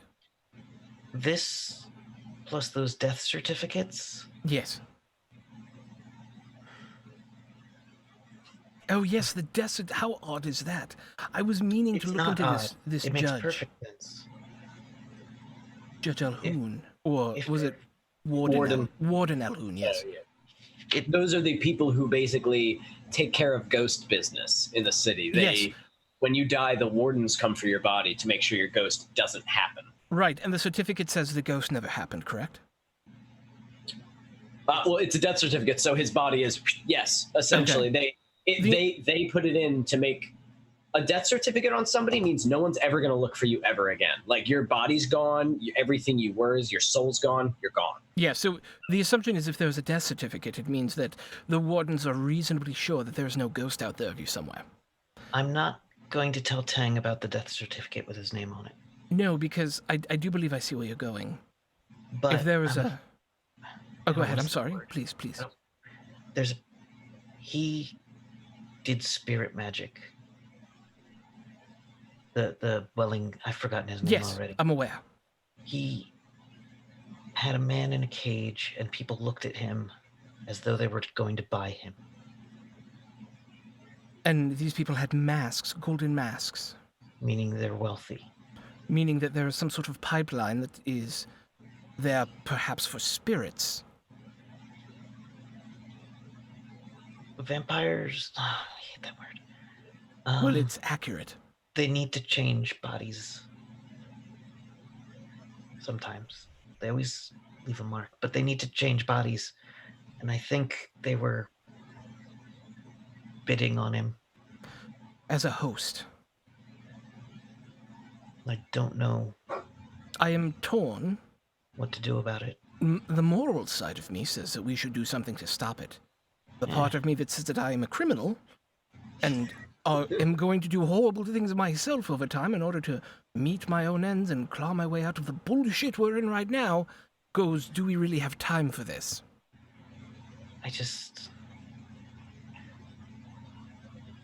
Where's the profit margin is what I'm asking. I think it's in the certificates.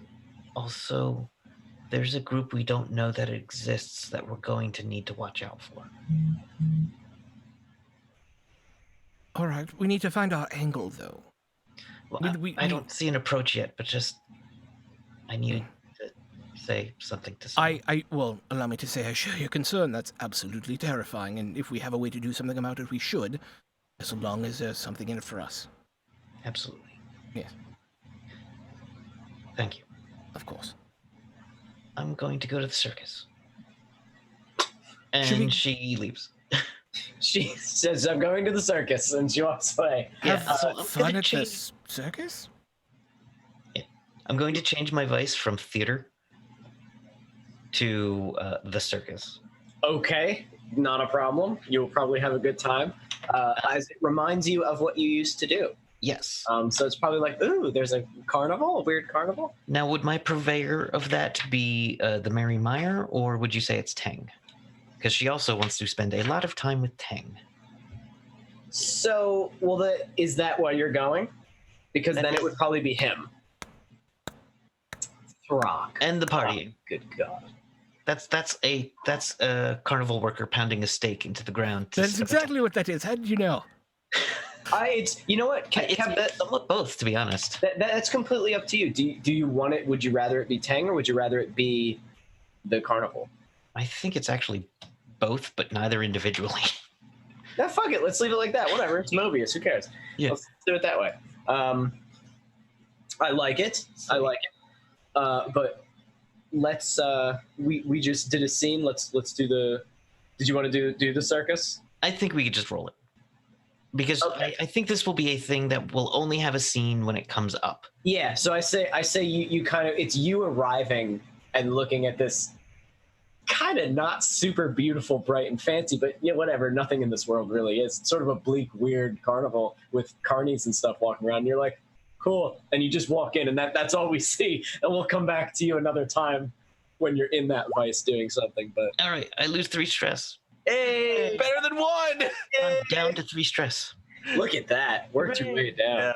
Yeah. And Not then so smooth. and then for Evan, I'm gonna spend a coin, and I'm gonna spend some time actually improving my resolve attribute because I need it. Okay. So I will. What I think it's going to be is it's actually going to be Victor talking with Scarlet about how to try to act like, like a person who shouldn't be messed with, kind of like approach, like have like the persona of learning what it's like to have the persona of being someone who's rough and gruff and shouldn't be messed with. Awesome. And then I'll spend my last downtime action to start the long-term project of investigating the Skovlin Liberation Front. Skovlin Liberation Front. How long do you think this one you want it to be? Since I'm going to be gone for a while. We'll make it. I guess we'll make it 8 Oh, o'clock? you're going to be gone for a while. Let's make it an 8 o'clock. Yeah. And then by the time you're back, it'll probably just be filled in. Yeah, I figured as much, but I that's why I was like, let's set it for like an 8-ish clock because it kind of makes sense. So Infiltrate. SLF infiltrate. I will put it right there. And awesome. all right. So you are looking for them And I Yeah, think... Oh, did we both make a clock? No. I did. No, I made a clock on my own sheet. But anyways, Oh, okay, no problem. I'll say for this, since thanks for the training with Scarlet.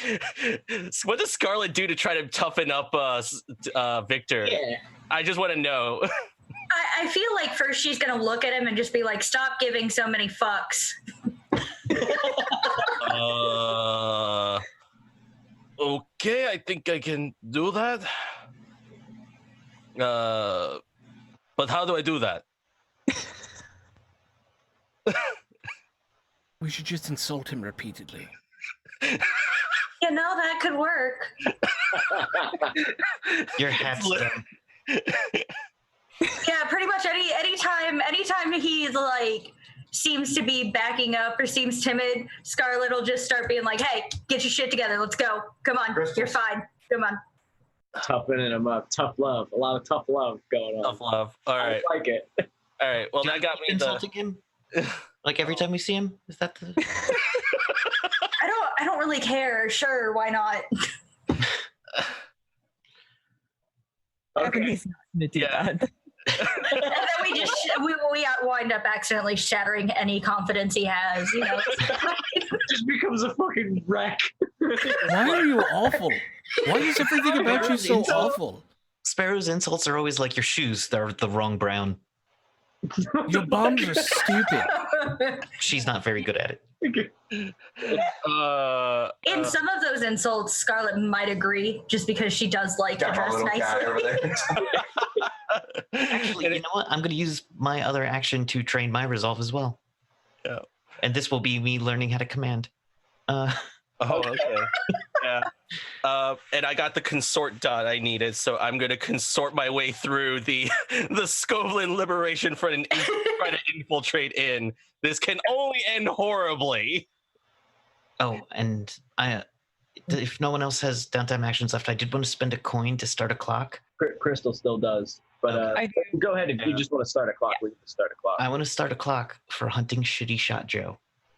Oh, And yeah. I'm not going. Yes. Just remembered, I got shot in the stomach. And I'm not going to tell anyone else I'm doing it. Oh, that's- Oh no, because see, Scarlet's gonna end up starting her own clock in the near future, and it's just gonna it's going to be great. It's going to be Would great. you like to spend a coin to start a clock on that as like a team or something? Or do you want to start your own clock, Sparrow, and you start your own clock, Scarlet, and see who gets there first? I mean, if I could, how many That's coin? back with. If I No, I didn't. Okay, if she's publicly looking for him, it seemed like she was taking care of other things. So Well, no, I thought it would be like a competition. we could just make it a competition. That's what I think. Yeah, like see who gets the thief or the hunter. Who gets there first? Oh. all right. Yeah, Nice. the hunter would probably get him. But do I also, when you create a clock, you roll for it, right? Yeah, you roll for it at that time. All right. I'm gonna use my prowl to sneak around haunts where he was known to be. Okay. All right. Shitty shot. Go, and we'll say Scar for Scarlet, and then Shitty shot Joe again for you. So go ahead and roll that beautiful bean footage. Oh, of course, a 3. So I get what, 1? I think so. Yeah, 1. Yep, just 1. Sparrow. Okay. Very good. And go ahead and roll your hunt, Kay. Yup.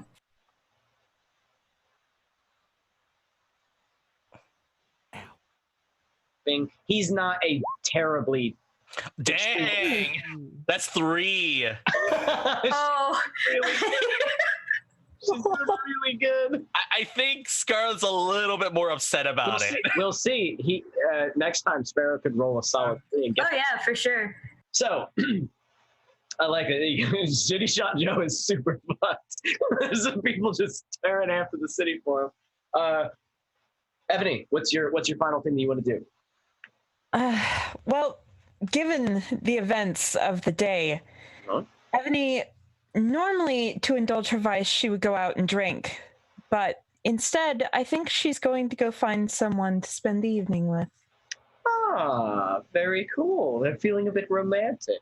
And where would she go? What kind of person is she looking for? That'll probably dictate where she goes. Probably someone that looks a bit like John.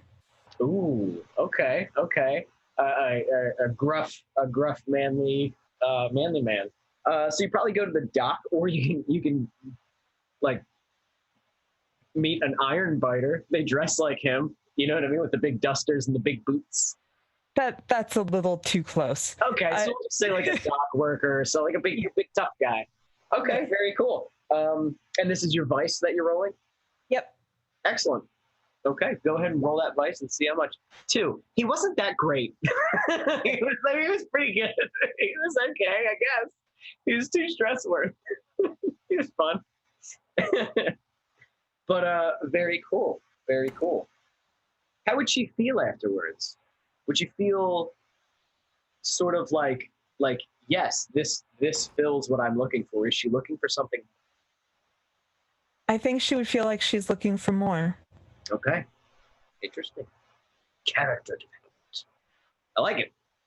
Very cool. But now let's call. What should his name be, gang? Who's the guy? Because you can go back to him if you want. Same guy. Drankus. What is it? Drankus. I'm not going back to him. He was like, "Oh, I had a really great time.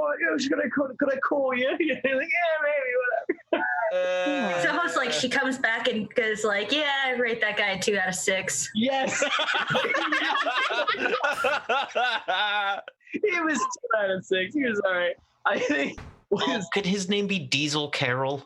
I was gonna go just for Chad, but We already have Chud. We can't keep having all these Chas. I would say let's wait until she finds a keeper, and then we'll name the keeper. But for That's right now, fair. they're just gonna be like, notches on the old belt. Well, they're not like that memorable.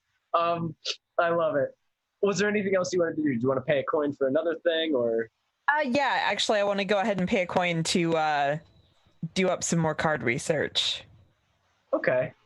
Let me see. How far are you along on that? Ooh, pretty far. Mhm. And so roll whatever you would like to roll to advance that as you sit down with Chuck. I'm going to roll my attune. Okay. And this is controlled, right? Yeah, controlled standard. Okay. 5. All right. I believe that is 2. Yep. Okay. You notice as you pull Chuck out of the cards to begin, having him teach you, you notice that he's a little distracted. He heard everything that happened. I think he did. And he seems kind of quiet for a change because he's usually such a greasy asshole and is, talking about whatever. But he's just sort of like, Did she look mad? Did she look mad at all when you told her? A bit, yes. Did she look upset that she knew that I died? No, she was more upset that you had her husband doing crime again. Yeah, well, that tracks. Yep.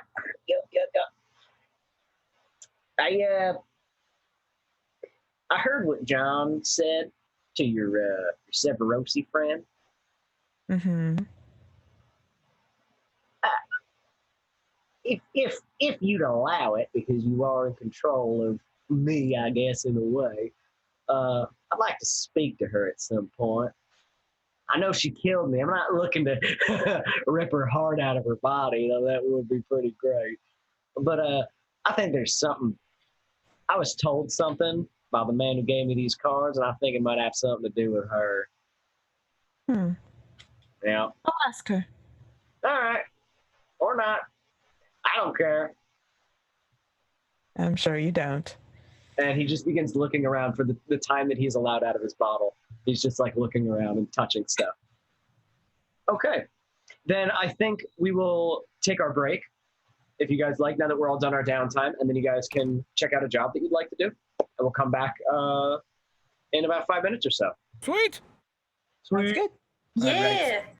Making All notes. Yeah. We'll be Bye. back in just a See you soon. moment.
everybody. We are back and ready for action.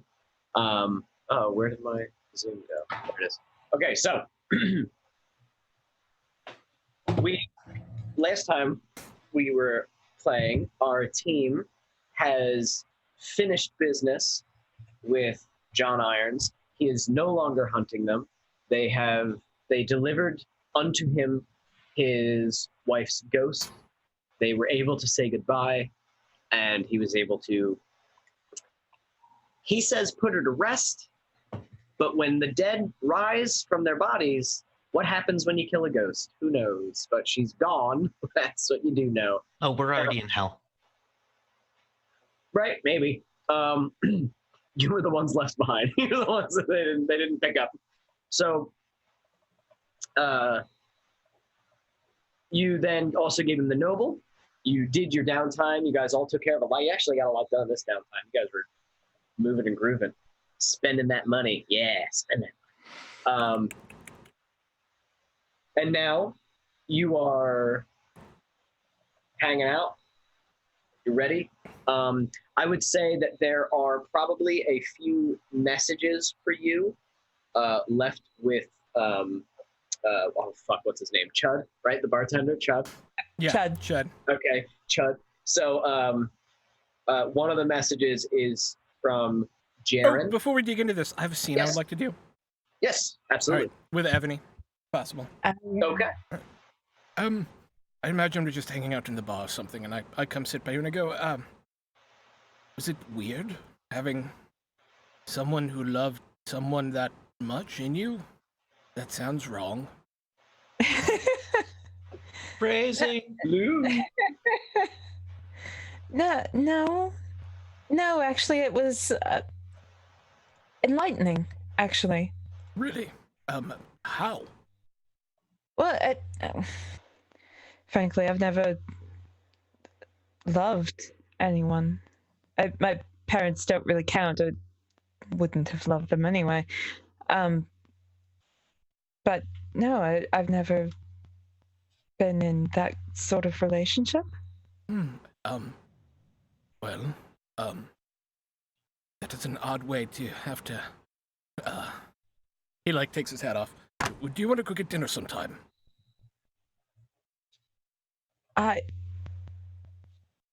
Yes, I would love to. Good. We'll figure that out then. Indeed. I'm gonna go get a drink. Would you like a drink? Yes, please. All right, good. And that's it. Yep. Chud is just watching in horror. And when you go to the bar, he goes, "You want something strong?" Yes, please. 2 something strongs, I think. You got lucky, buddy. You got to keep that chin up because he gets you something. Thank you. Shut up. That's Also, awkward. Shut up. All right. Keep your mouth shut. Just shut up. You're all right. You're my boss. That's right, boss. There you go. Good. You're the big man. Who's the big man? You're the big man. All right. Do you like your job? All right. All right. Just checking. Where's that drink? It's coming. And we don't have to go any further than that. But yeah. We're planting seeds for later interestingness. Though, briefly, what about, we found a mystic key in a ring last time. Yes, you have a key that you said you wanted to give to Ebony because when you picked it up out of the nobleman's pocket, it felt spooky and weird and ghost stuff. So it's like you didn't want it. And you said that you were going to give it to Ebony. Do you want to hold on to that? Do you want to sell it? Or would you like to give it to your whisper? Or would you like to bury it in the yard like a dog? All of these are very reasonable options that I give onto you. Yeah, I think Grimelkin had it, right? Yes. Did I? No, sorry, Ebony. I would also, at the end of that, we have a conversation, we figure out we're going to go have dinner, and I also, seems weird to bring this up after asking you out to dinner, but I found, I found this key. Oh. I will take it. And you now have a spirit key. A spirit key? Spirit. It's a It's the left side, they fly a lot quicker. Fancy. Sorry. I'm sorry, Kay's husband just yelled. What did you say? I just said fancy. Look at Fancy. It is a ghost key. I'm sorry, a ghost key. I said it wrong. An arcane device that can open ghost doors. Oh, yeah, see, I was right. Fancy. It is the key to your heart. yeah. I don't know if Ebony has ever seen one of these before. They're I'm guessing, given her family, she would have.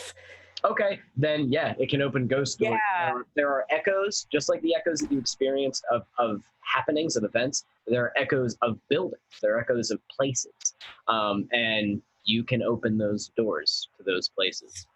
Where it will lead you, you don't know. Your parents probably were like, "No, do not touch that." Yeah, not something you probably want to use all the time, but No, but thank you. This is lovely. Oh, good. It was absolutely a present. It wasn't something Yes. that I didn't know what it was and thought you might. That is correct. It's bespoke, indeed. Yes.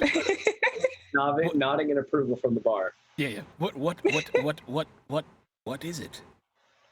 It's a spirit key. It basically what it does is it allows me to unlock doors that, well, only this can unlock.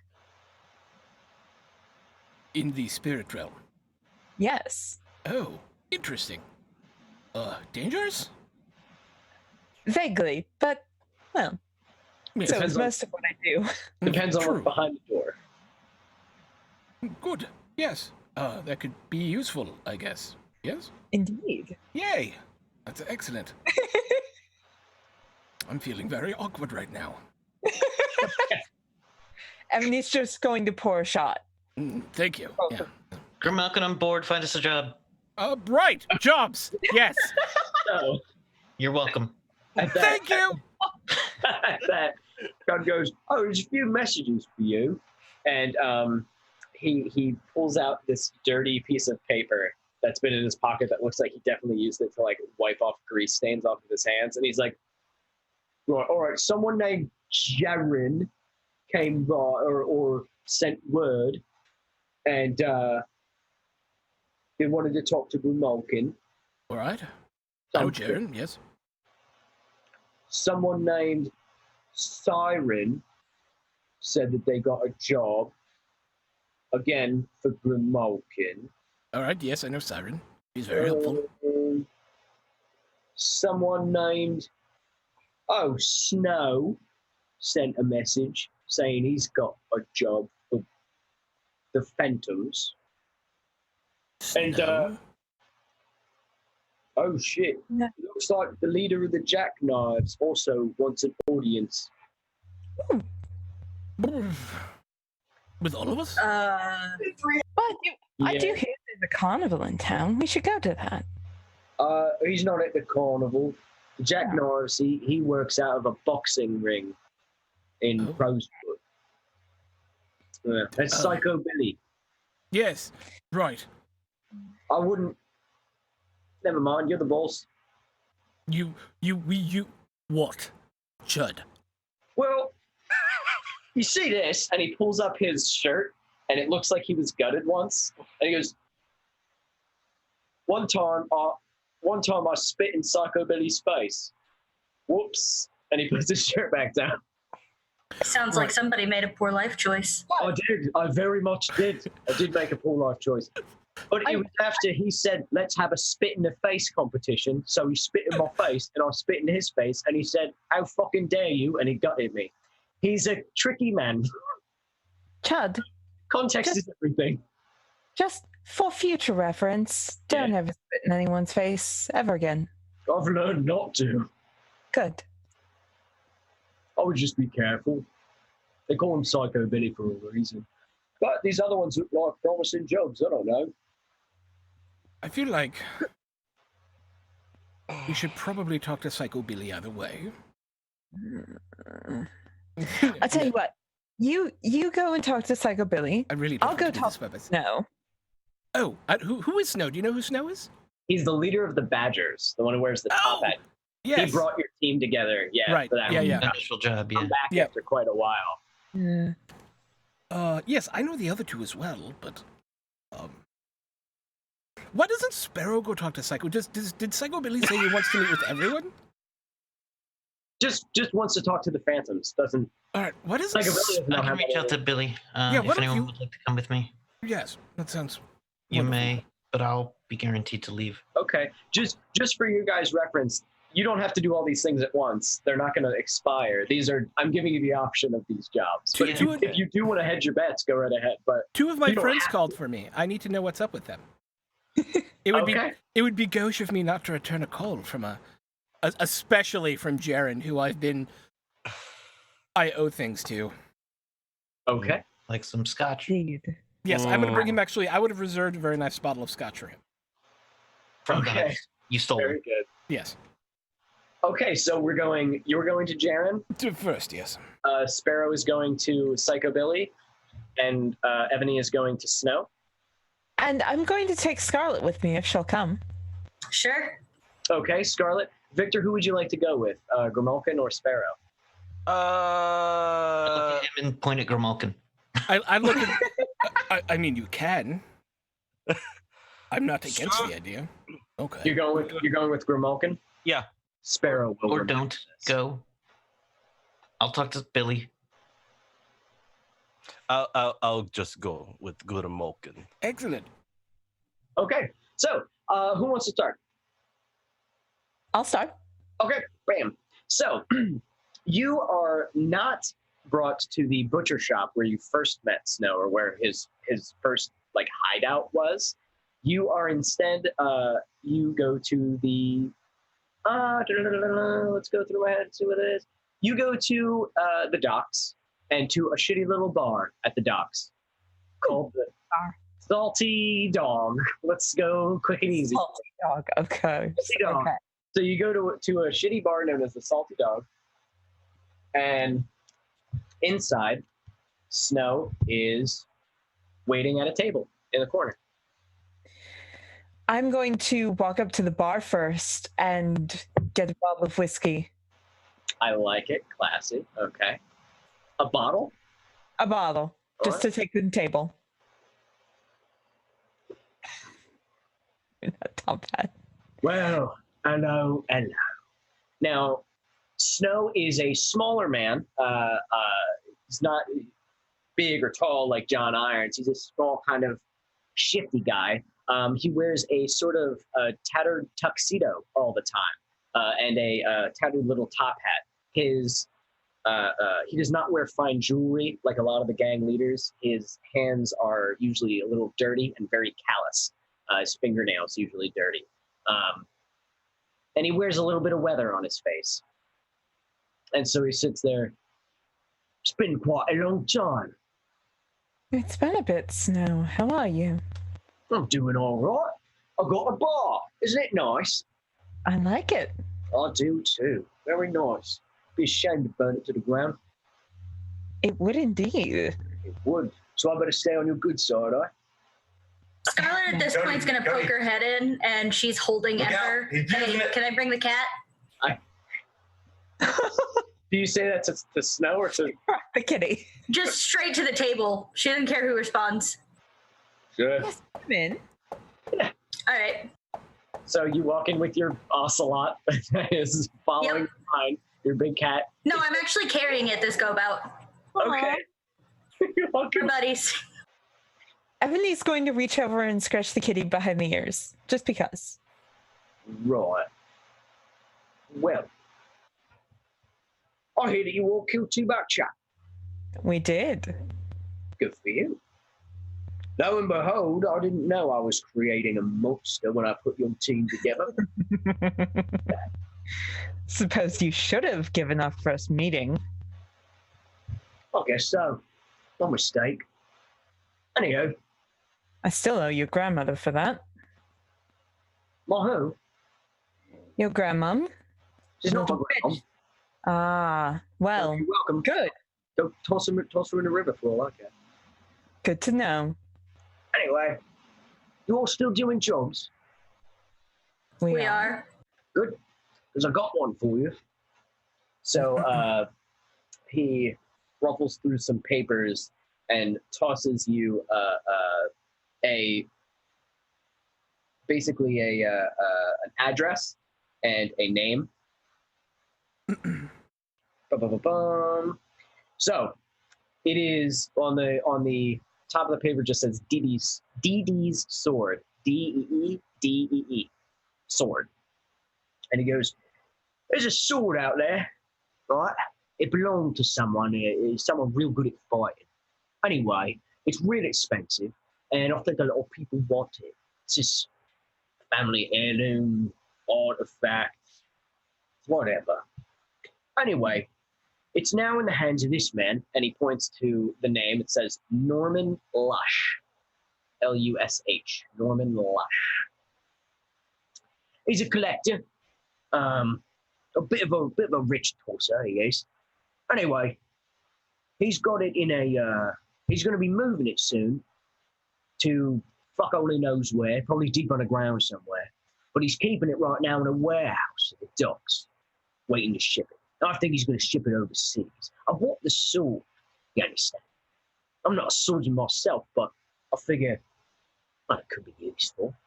So, I think why not hire the group of saboteurs, thieves, and arsewhoopers that I hired before to go and get it for me. Indeed. What's in it for us? Yeah. Money? Yes, but how much money, Snow? One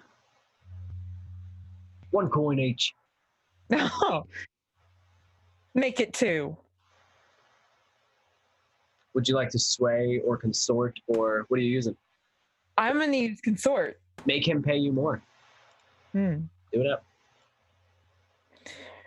Risky standard? Risky standard, yes. Did we get something, Brock? What is that? No, that's just, I love that you're trying to double the amount he's going to pay us. That was all that was. That's proud. That's proud right there. Yeah. It's a 4. I'll tell you what. I won't pay you more, but I will give you tips on what's in that warehouse. Now, it might bring a little bit more heat to steal more stuff. It might not. But if you go for any of the boxes marked with green circles, right,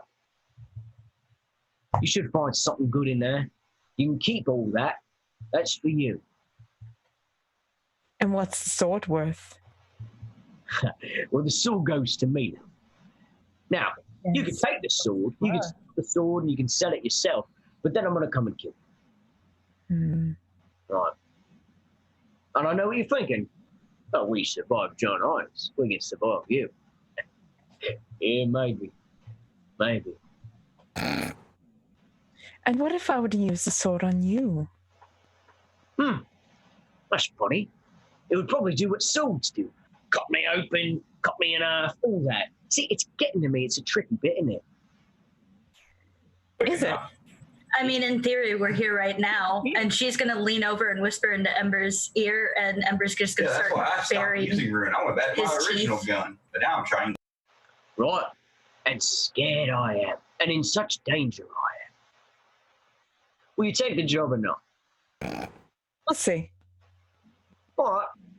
Like I said, he's a rich toss. Probably got a lot of nice things in those boxes. Think it over. I'll get the sword one way or another, so you could be the ones that get it. We'll let you know shortly. All right. She's going to take the bottle with her. Okay. You're welcome. I own the bar. Enjoy. It's a nice year. And that's what you got from Snow. This is really the best duo to be negotiating jobs. Just throw that out there. Yeah. Yeah, that was... At least they didn't make any promises. And they didn't get into a No fight. promises and no fights. So Yeah. Let's go with Grimalkin and Victor. You All go to right. meet Jaren. We know Jaren. We know where Jaren Yeah. works. On the way, I'd like to do Yes. something. Victor, Yes. I did something. More than usual, or I maybe asked Stephanie out on a date. oh, and that's bad. I don't know. I just felt all weird when she kissed John Irons, and I felt like I should do something about it. Oh, well, I mean, it that wasn't really her, it was a ghost. But you know what I mean. It's very confusing. I'm very confused. Yes, ghosts are weird. Yes. I don't do ghosts. All right. This has been a good conversation. Thank you. All right. Victor is quite a talkative one. Yes, but thank you for your sage and wise advice. All right. Yeah, fine. Let's go talk to Jared. All right. So you enter Jared's office, organized as it is, and he, organized as it usually is, he has a bunch of papers out in front of him, Yes. and he has his sleeves rolled up, and he looks a little. No, he looks still well put together, but he looks very concentrated on what he's looking at. Just on top of the papers, very slowly, I put the bottle. Ah! Oh, Grim. Oh, sorry. I come bearing presents. You're fine. Well, you spoke to me, you know. I'm sorry. Oh, was that for me? Yes, absolutely. Oh, all right, all right. Oh, did you get my message? I did. That's why we're here. I knew we'd find you somehow in the city. Anyway, and he immediately goes over, opens it, and starts pouring like a glass for himself, and then just puts it down and does not pour a glass for anybody else. It's fine. And, well, I've been working on something, and he looks at you, Victor. Who's that? Who Oh, are this you? is my friend Victor. He's completely trustworthy. He's Hello. a business partner of mine. Oh. Would you like him to step outside? I'm just probably No, going it's to all tell right. him- Jared, nice to meet you. And he nervously shakes your hand. Victor shakes his hand in return. Well, I've been working on something. It's not like official business, Oh, of course. right? Okay, but I think it's important. But I can't really prove it yet. But I swear it's important. What? Well, I need you to do something for me, and I need you to do something that's illegal. I need you to steal something. I Do you don't think- normally do illegal things. So this Right. Grim, I'm asking you, really. So, You're the only one I know who can do anything like this. I can't fucking do this. so here's the problem. You know what I do, and you know that there is a code, and you know we don't normally do things without getting paid, and I would hate to take your money as a good civil servant who gets paid shit. I don't. And he looks over at Victor nervously. I don't have a lot of money to pay you, but I need this, and I don't know any other way to do it. Well, you tell me the story. Maybe we can find another angle. All right. I need you to steal a diary. It's the diary of Miss Khalid Urish. She's she's a noble woman. And it's not what you think. I'm not some creep looking to read in a diary. It's, well,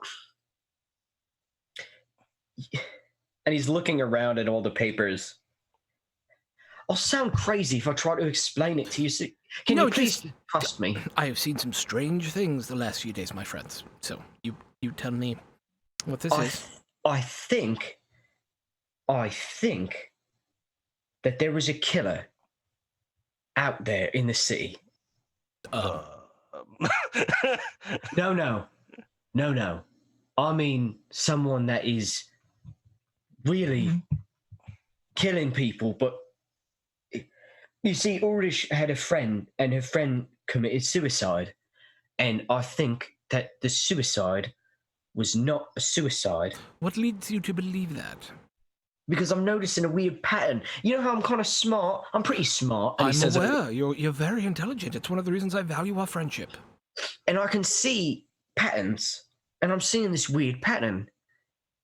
These suicides, but I don't. Rich, There's noble something- women committing suicide? Is that what you're telling me? Yes, and this is the victim. She wasn't close to anybody, but she was close to Urish. And if there's any information, it's going to be in that diary. And maybe if I can get the diary, I can get a glimpse into what she was thinking, because she doesn't have a diary, I don't think. And if we can just get a hold of Urish's diary, I might be able to figure out, or at least take another step into what's going on. You do not have money, and I I understand that this is very important to you. Perhaps we can come to some other arrangement. Okay, yeah, anything. You could also always press him for money if you want. I He would has not- money, but it depends on how hard you want to squeeze him. If you have a little bit of coin and a good deal of something else, looking at the files behind him, Well, what do you want to know? there's probably a lot in there I want to know and don't even know it yet. He considers it. Would you like to roll? Yes. Okay. Do it up. So would this be consort in planning It's up to you, buddy. You guys pick what you want to roll. Well, here's my question. It matters for triggering a +1 to the die. When gathering information on a target for a score, so maybe not. Right. So no, this is just regular. I read the whole thing. Yeah. Because English. Risky standard? I would say controlled because it's Jaren and he's a good friend of yours. Controlled Okay. standard. Okay, so it won't actually let me close out of the box, so we're gonna say I got a 4. Okay. I can give you some information, no coin. So no coin, information, and All right. some service revolvers. What? Those are illegal. You're literally asking me to break into a noble's house. Everything about this is already illegal. All right. He's not wrong. So let's say this. You give me 8 Get hours in your stacks and 3 service revolvers, and we have a deal. 1 service revolver. 2 service revolvers.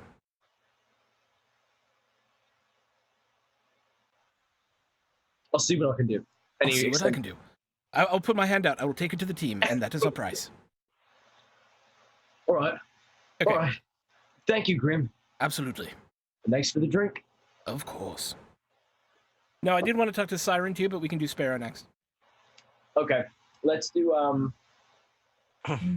If you want, or we can do mine. I don't care. Let's do Siren because we've already met her. Okay. And we'll do because we've never met Psychobilly. So you go straight over to Sirens. Now this Victor, time, Victor, I would like to ask you to stay outside. Sure. This is... I would need to ask your permission. I would need to ask this person's permission for you two to meet each other. Understand. I understand. Victor, you find yourself waiting outside of a school for the blind in Crowsfoot, which you're like, huh? And Grimalkin goes in. Grimalkin, you reach her office. You knock and she allows you in. Well, hello, darling. Must be Grimalkin. Yes. Smell you from a mile away. It's because I smell like money. No, you smell like bad aftershave. Oh, don't you dare. This is some of the best aftershave that money can buy, and you know it. Well, You're just trying to get a rise out of me. I am. Is it working? It is. Good. Yeah, good. Now then, I've brought someone with me, but I didn't want to bring them in unless... Please do not. Is what you said. Yeah. Okay, then I will not. no thank you. I have word, Grimalkin, Yes. of something going on. There is whispers around the city of some sort of message. Messenger? No, a message. A message. There You're is very some quiet. There is some kind of secret message that's being carried by 3 people in Crowsfoot. I don't know what it is, and right now, I think I'm one of the only few people who knows that it's out there. But with the way that it's being talked about, I think everyone's going to be after it pretty soon. And I wanted to give you guys the opportunity to jump on it first. 3 people, 1 message. Everyone's going to be after it. What is the message? I don't know the message. I don't know what it's about. But it's important. And information like this, well, it's Probably always with some money. Yes. And you would, of course, like us to deliver this message to you. Oh, yes. So the job is this. If you're able to find these 3 people, Yes. find the message that they carry. We're not sure where they're carrying it to. then, well, I'll give you, because I can feel in my bones, whatever this is worth it, and it's information, and that's my business, and I need it. Indeed. So, if you do this, 3 coin for your team. Total. Each. Like I said, I'm one of the only ones who knows about this right now. That might change within the next week or so. Maybe sooner. Not sure. My interest in this message is suddenly even more piqued than it was before. Now, let me ask you a question. Yes. Would you prefer that we keep our eyes off this message, or would that be too much to ask? Grim, I don't have enough information for you, to be honest. I would say no. Commit it to memory in case it burns, in case someone steals it, something. However you can, bring it back to me. This is incredibly intriguing, and not only am I interested in it for the money, but now I'm interested because you care so much about it that you would want to give me that much money. That's a lot of money. It is. I will take this back to the team. I cannot say yes immediately, of course, I work with a group, but this seems profitable. I think it is. It might be very dangerous, though. If everyone else catches wind of what's going on, you might be up against a lot of scary people. Thanks to you, we've been able to handle some scary people very recently. I think we've learned some good lessons from that. Well, think on it, Grim. Will do. Okay. And with that, I think we can go to Sparrow. Sparrow, you go towards the O'Malley boxing gym. Let me find Psychobilly. Yeah, O'Malley's boxing is what it's called. And you hear the sounds of blood, sweat, and violence coming from inside. There is a man standing outside, obviously a jackknife. He's got his sleeves rolled up, again, working clothes, or common clothes, tattoos all down his arms, and he's just flipping a knife in and out. Can I help you? Billy? You're here to see Psycho Billy. Who are you? Phantoms. Oh, shit. All right, come on in. And he just pushes open the sort of dirty door, and you walk in. The smell of sweat and blood is prevalent, and the sounds of violence grow louder. And as you walk in, you can see boxing gym, not quite what you might think of nowadays. It is a lot of like dirt floors and wooden like walls, and some just fighting on the dirt just regularly. It's a bunch of fight pits. That's all it is. It looks like just a bunch of underground fight pits. The floor is not all dirt, but it looks like it used to be like a tile or wooden floor and has since been destroyed just from something. It's like an old building that he turned into this place. And you see that the man leads you over to one of the fight rings, and he points to one of the men inside the fight ring. And he goes, "That's Billy right there." And he points to a man who's shirt off, just pants, tattoos all over him, much like Tango O'Malley. And he's got a shaved head. His face is pretty kind of battered with blood and a couple of bruises and like flattened nose. The what? Flattened nose. Yeah, he's got like a big bandage on his nose and something holding his eye, but he's fighting somebody. He's got a bunch of tape on his knuckles, and he's just whooping the ever-loving piss out of a few people in this ring. He has them kind of coming after him, and they're hitting him, they're wailing on him, but he's just fucking going at it. And it ends with him kicking one of them into the gate that you're standing near, and they fall, and he just goes, "Ah, that was a good one right there, boys. Huh. Who are you?" And he points to you. I'm Sparrow. He walks up to the gate, and he goes to push it, and it goes, and then he goes to the door because it's on the other side, and he opens that, and then he walks over to you. "Sparrow." Yeah. "You're the one that saved me, brother." Yeah. As he laughs, some blood comes out of his nose after being punched a few times. "Well, let me shake your hand." I shake it. My name's Billy O'Malley. It's a pleasure to meet you. An absolute pleasure. He absolutely crushes her hand, doesn't he? Yes, he's squeezing it. He's not a big man. He's much like his brother. He's just very fit. And just he's a boxer, so he's just shredded. So, but he's strong as fuck. He's like, well then, all right. So, have you come for the job? Will you take it? Will you accept it?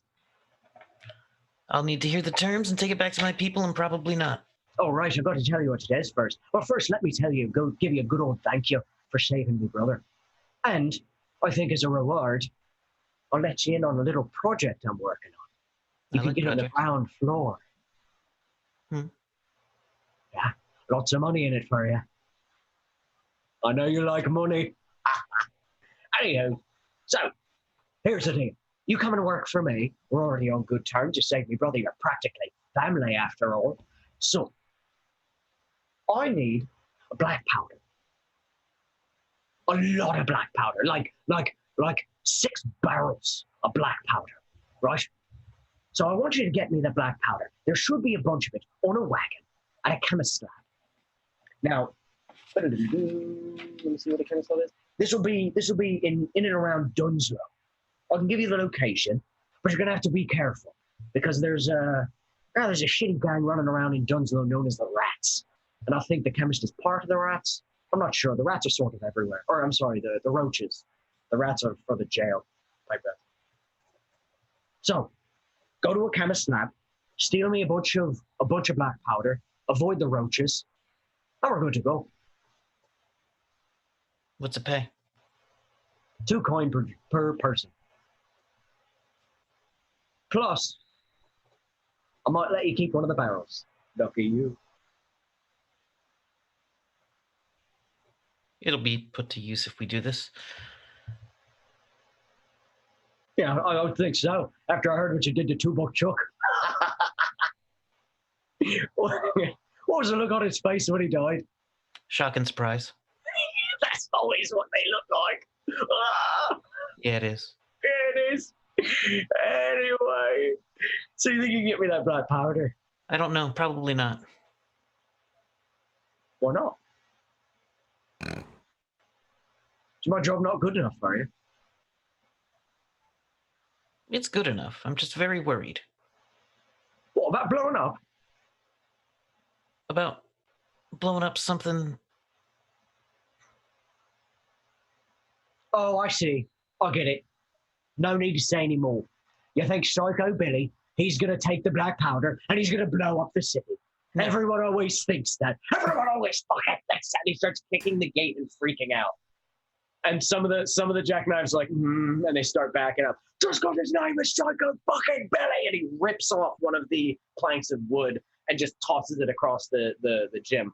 Fuck! What were we talking about? We were talking about what you were going to use. Powder. You were going to get me that black powder, weren't you? If we can. No promises. You have a reputation for being hard to say no to. People usually like to say yes to me. Yes, they do. Yes, they do. That alone makes me want to say no to you, but I will bring this to my team and they may say yes. I think that would be a very good choice. I'm a nice guy after all. Saying yes to me is the thing to do. I'll give you money, give you what you want. We'll get happy, eh?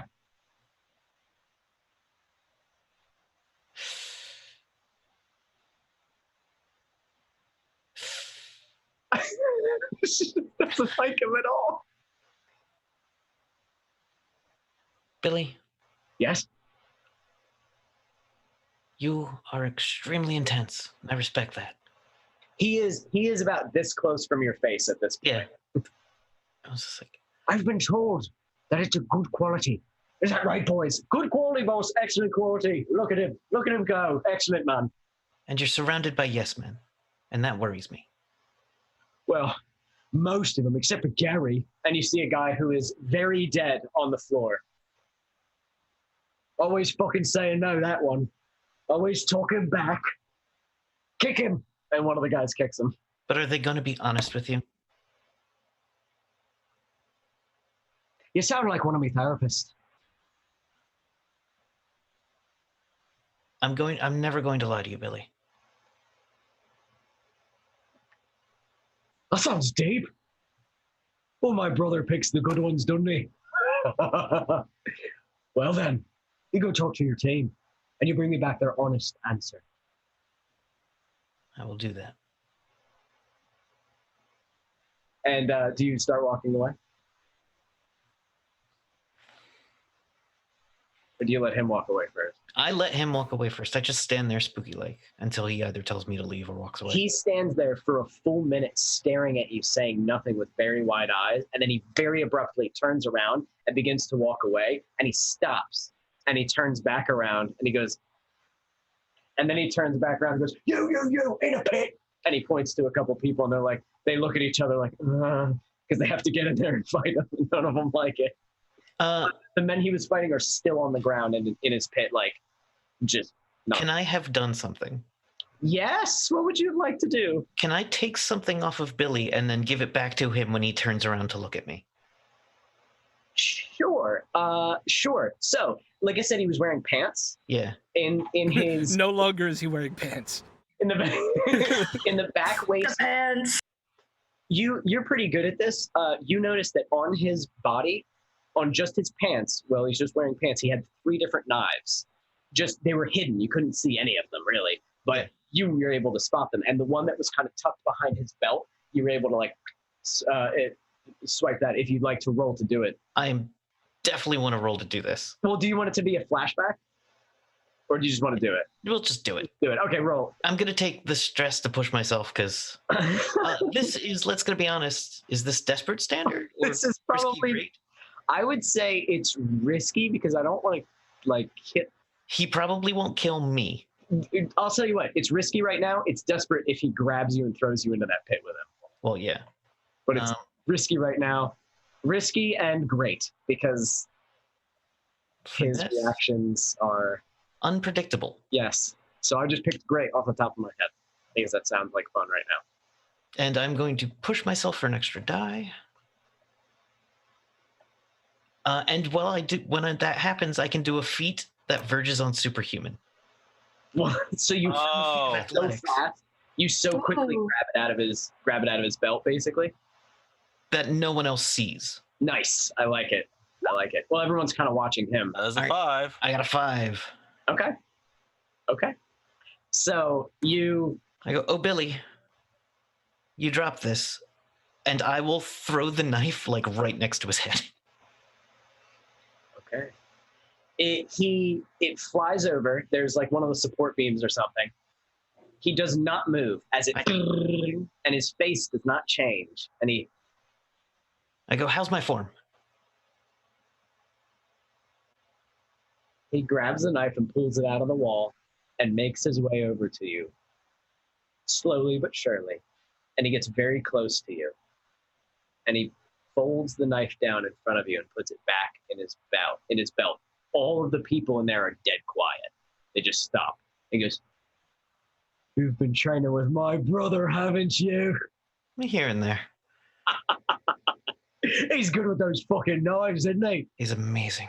He taught me everything I know. Everything I know. I'll get back to you, Billy. All right. Hey, Sparrow. Yeah. I hope I don't kill you. I like you. Oh, I'm doing a Cockney accent. I apologize. Hope I don't kill you.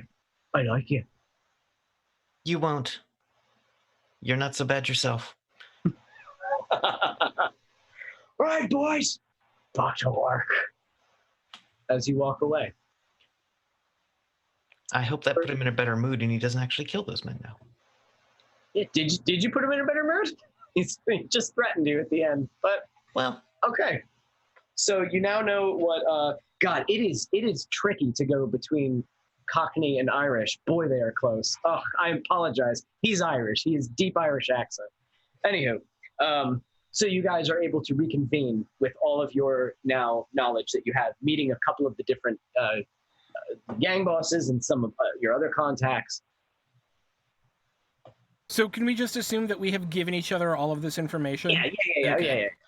I would like Oh, go ahead. A little bit more. I will say Psycho Billy is unpredictable, dangerous, and he may very well forget he asked us to ever do this, Yes. or he may never forget that we didn't. I think that's. I think I've been able to make him understand the value of us telling him no, but he's insane.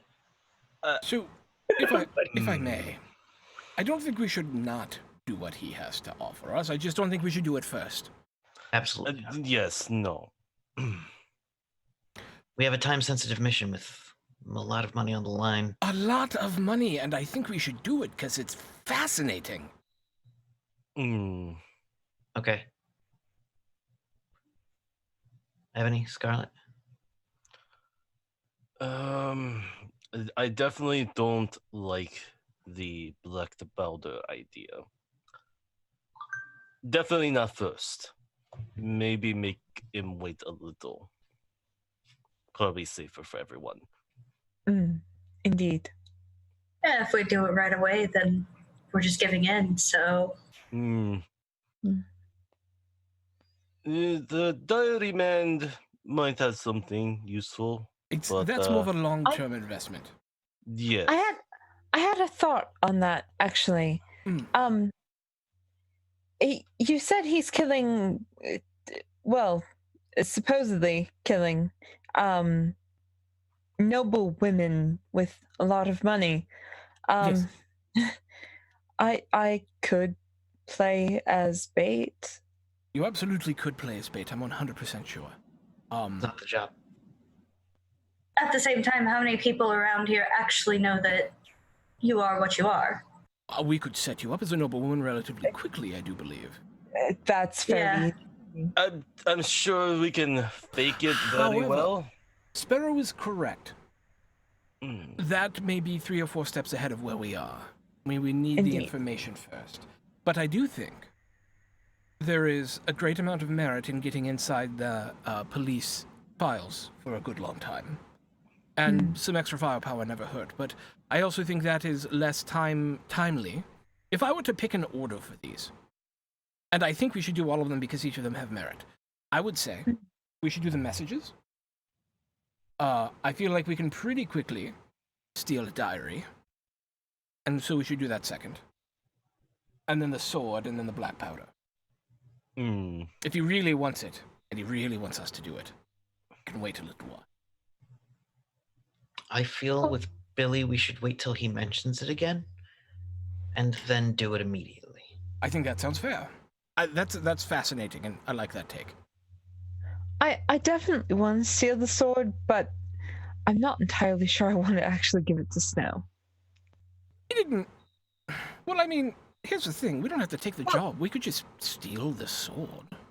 Oh, that's right. Snow's job. We can just say no to Snow. Indeed. If this sword Snow will not like it. But he would have to know that we took it. We could always frame another group. This is true. I think if we steal the sword, we have to give it to Snow, or else no one comes to us. If they know, good point. That's by the way, in the way I would run the game, probably a good way to lose reputation. Interesting. You may choose to do it every once in a while if you realize, oh, this shouldn't go in anybody's hands, shit like that. But you may lose reputation because why would anybody hire you for anything anymore? Or give us information about jobs. Exactly. Yeah. You might come in and sabotage. That's fair. Yep. All right, so let's start with the one that pays us the most first, and then tackle things from there. 9 coin is too much to not, or 3, 6, 9, 12. 3, 6, 9, 12, 15 coin is because 15. That's in. Yeah. Are we going to buy a white crown? Right? It's 3 coin a piece. You can buy a lot with that. Yes. A lot. But we have to keep it quiet. We have to let no one else know we're on this. Yeah, indeed. Apparently, some other people may be looking for it. Fine with that. Yeah. Yes, and you said that if anybody finds out we're all in trouble. So, discretion. Yes, of course. Discretion. No assassinations. Everyone looks over at Scarlet. I didn't on the last job. Thank you very much. Your services are absolutely important, even if they are there only as a threatened being. I am always Indeed. more secure. Blah, blah, blah. I lost the word, I'm sorry. I always feel more secure with you overwatching us. At least there's that. Overwatch? Is she high noon? What? Hard to have one. Apparently. I miss high noon. No sun here in this world. It's high noon. Is that some kind of lost time? I don't know. A phrase from a dead language? Or... Yes. All right. So, the message and the 3 messengers. Gather information. Let's see. Who would you hire to run a message? And that question is answered by who you are and how important is the message. Extremely important. You hire good messengers. Are you rich enough to hire the best? Yes. Are you spooky enough to use ghosts as messengers? They seem unreliable. Depends on the ghost and depends on the powers, honestly. And temperament. Are you guys going, so you are confirming this job first? Yes. It sounds like it. Yes. Then I would say you'd probably let Siren know. I would. Because she has a bit more info that she would withheld from you. Because she's a little sneaky. Sure. Now that you have confirmed the job and that you will accept it, she will give you some more info. So I'm going to say, Grimulkin, you probably met with her alone, again at her office. Yes. She goes, so you're going to take the job? Of course, yes. Well, that's It's perfect, too much then. money and far too intriguing to say no to. Isn't it? Now, I knew I could get you to do this, Grimulkin. Now, here's the thing. Yes. I know who these 3 people are. Of course you do. The 3 messengers. I just don't know where they are exactly because they are all hiding, which makes sense. The first is a girl by the name of Minnie the Moocher. Minnie the Moocher. She was a real coochie coocher. Okay. 3 messengers. Minnie the Moocher. The next is a man named Nigel, aka Blotch.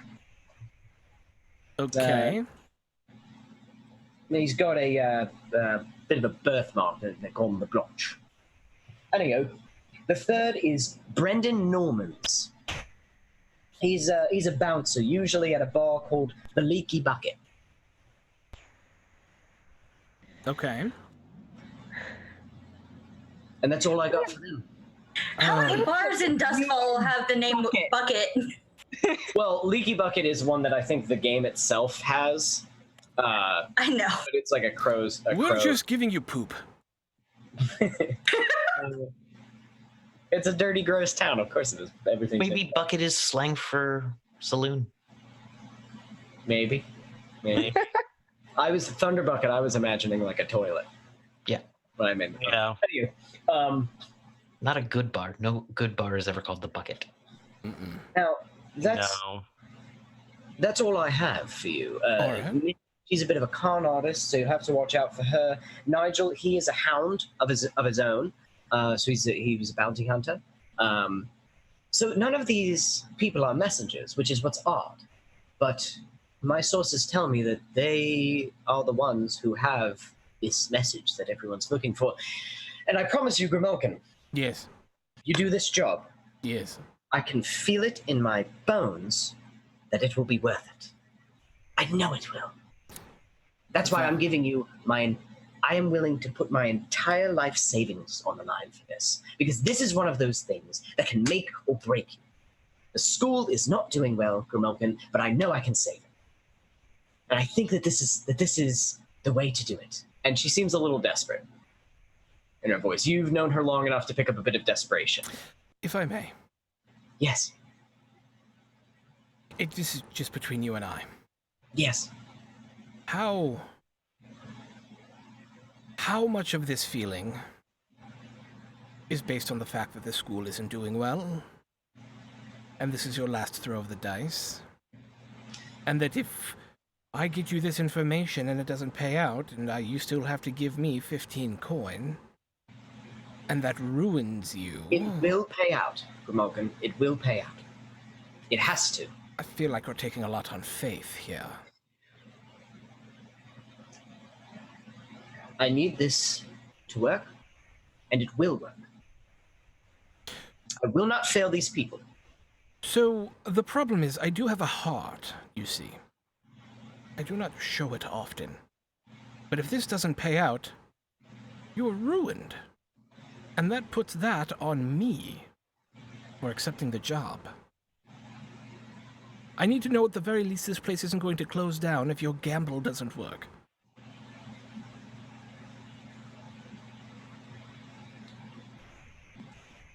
$15 coin would not be enough to save this place.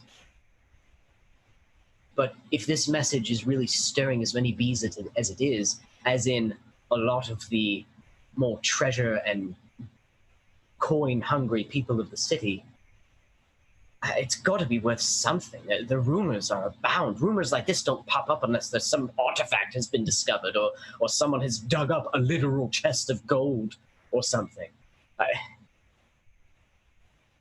Okay. It's bizarre. It's too strange. There has to be something. And I just feel like you were not fair with me when you first gave me this information. Well, I wanted you to take it, Grimalkin. And I know that you will. And I know that I can pay you. Of course we're going to take the job. As soon as the job is done. Good. Good. Good. That means we'll be ahead of the game.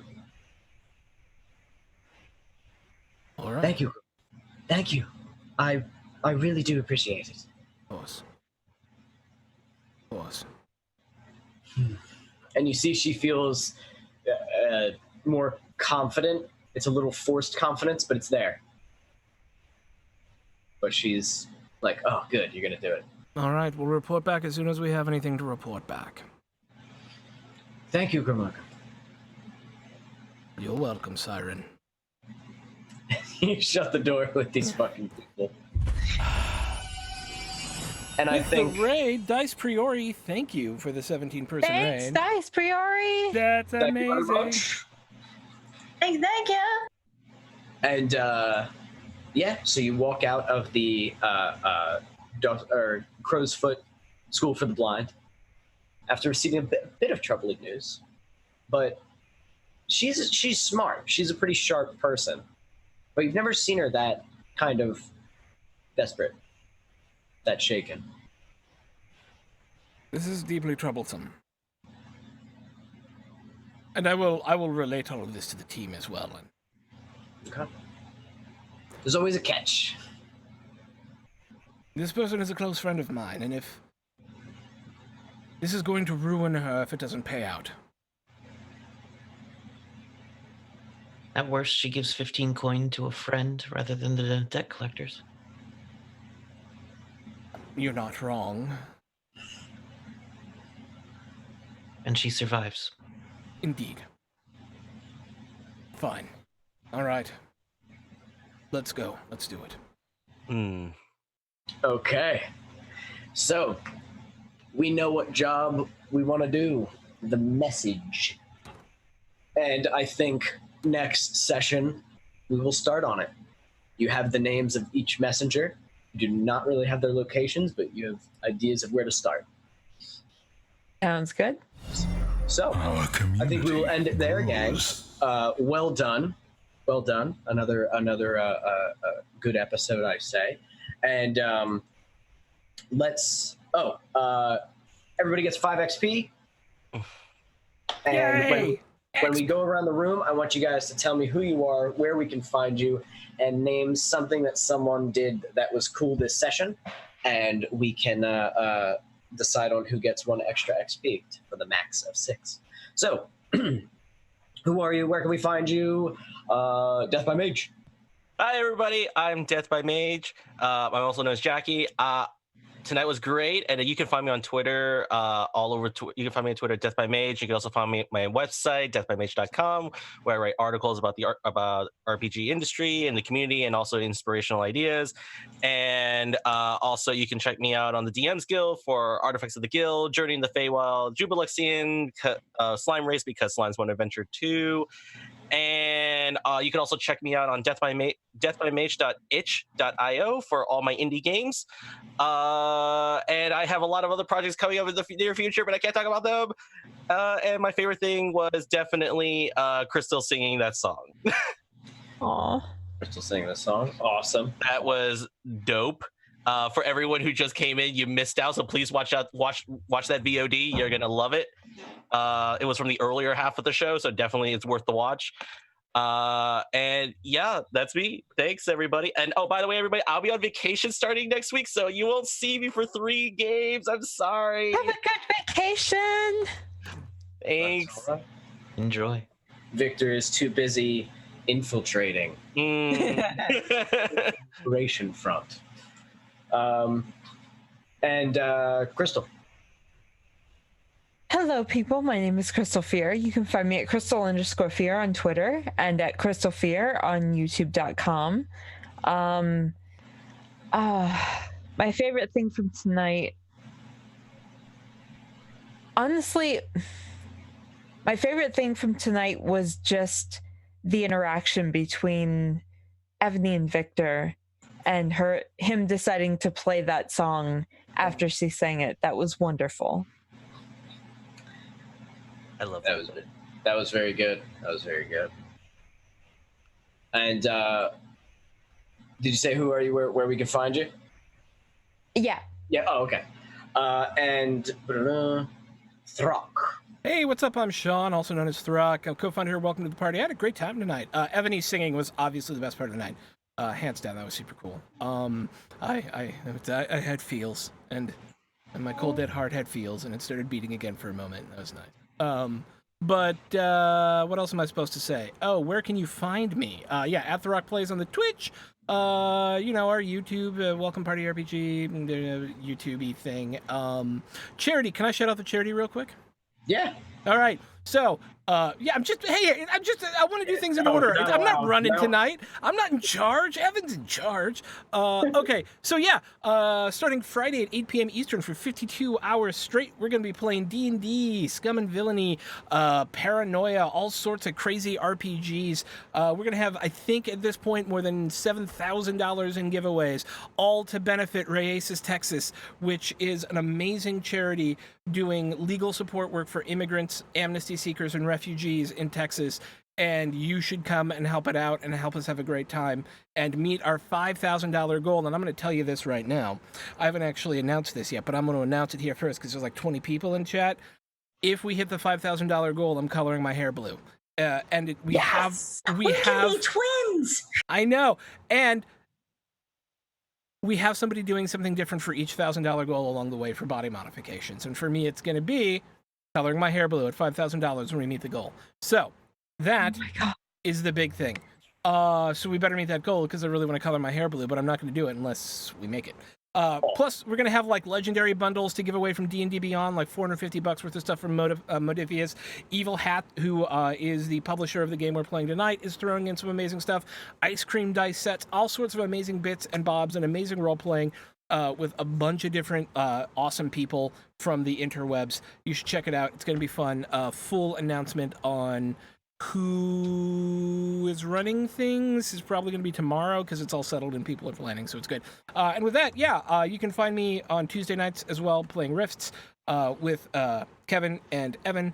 And I normally run our D&D night on Fridays, but it's off right now until the middle of September. And then our L5R game, Legend of the Five Rings, Samurai, Chanbara Fun Times, at 1 p.m. Eastern on Sundays. We'll be back the first Sunday in September. That's the other game that I run here. And I run Emerald Knights and Neurospikes, which is a Shadowrun game over on Devil's Luck Gaming, every Sunday night at 8 p.m. Eastern. So that's where you can find me, which is a lot of places. Okay. Love you. Bye. Bye. Thank you, Throck. And by Sonic. Thank you. I also loved Ebony's singing, but just the giant iron scenes with her.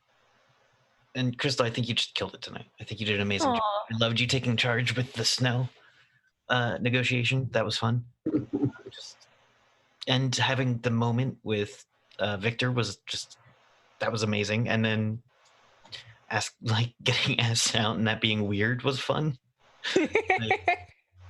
Great work. That's good. Yeah. So my name is Bisonic Kevin on the Twitters. You can find me on the Discord for this lovely channel. I spend a lot of time there reading. And I run a Tuesday night Risk game at 8 o'clock. It is wild and weird, and please join us for the fun. It's so fun. It is fun. It is super fun. So I'm trying to think. Coming up for the charity event, I will actually be in a Star Trek Adventures game, which is going to be an absolute blast. I think it's already gotten a little, I wouldn't say off the rails just in the chat yet. But it's going that way. Uh-oh. It's going to be fun. All right. Yeah, that's all I got. Thank you. Very cool. And Kay? Hey, I'm Kate, better known as Undead K on the internet. You can find me at Twitter at K_undead. You can also find me, sometimes I post on the Welcome to the Party Discord. Mostly I just lurk. But I'm also a part of like a spin-off community, play-by-post 5e game. You're muted. Muted. I see that. Yeah, so I'm also part of a 5e game, play-by-post spin-off, Adventures at Sea, where I play First Mate. Fun times, lots of shenanigans. I've also been starting to play Tuesdays, 2 p.m. Eastern, with RPG Labs, Inquisitors who are totally not heretics at all. So it's great. What game is that? It is. Is it Dark Heresy?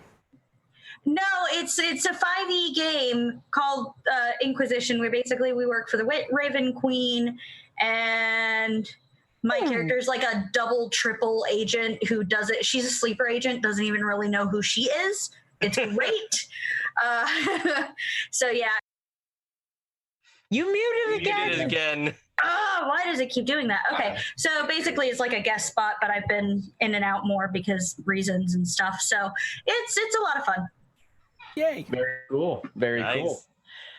And I am Evan. I'm Evan Jennings 64 on Twitter, and Zombie Love Juice on Instagram. And you can catch me playing on Tuesday in the Rifts game that Kevin runs and that Throck plays in as well.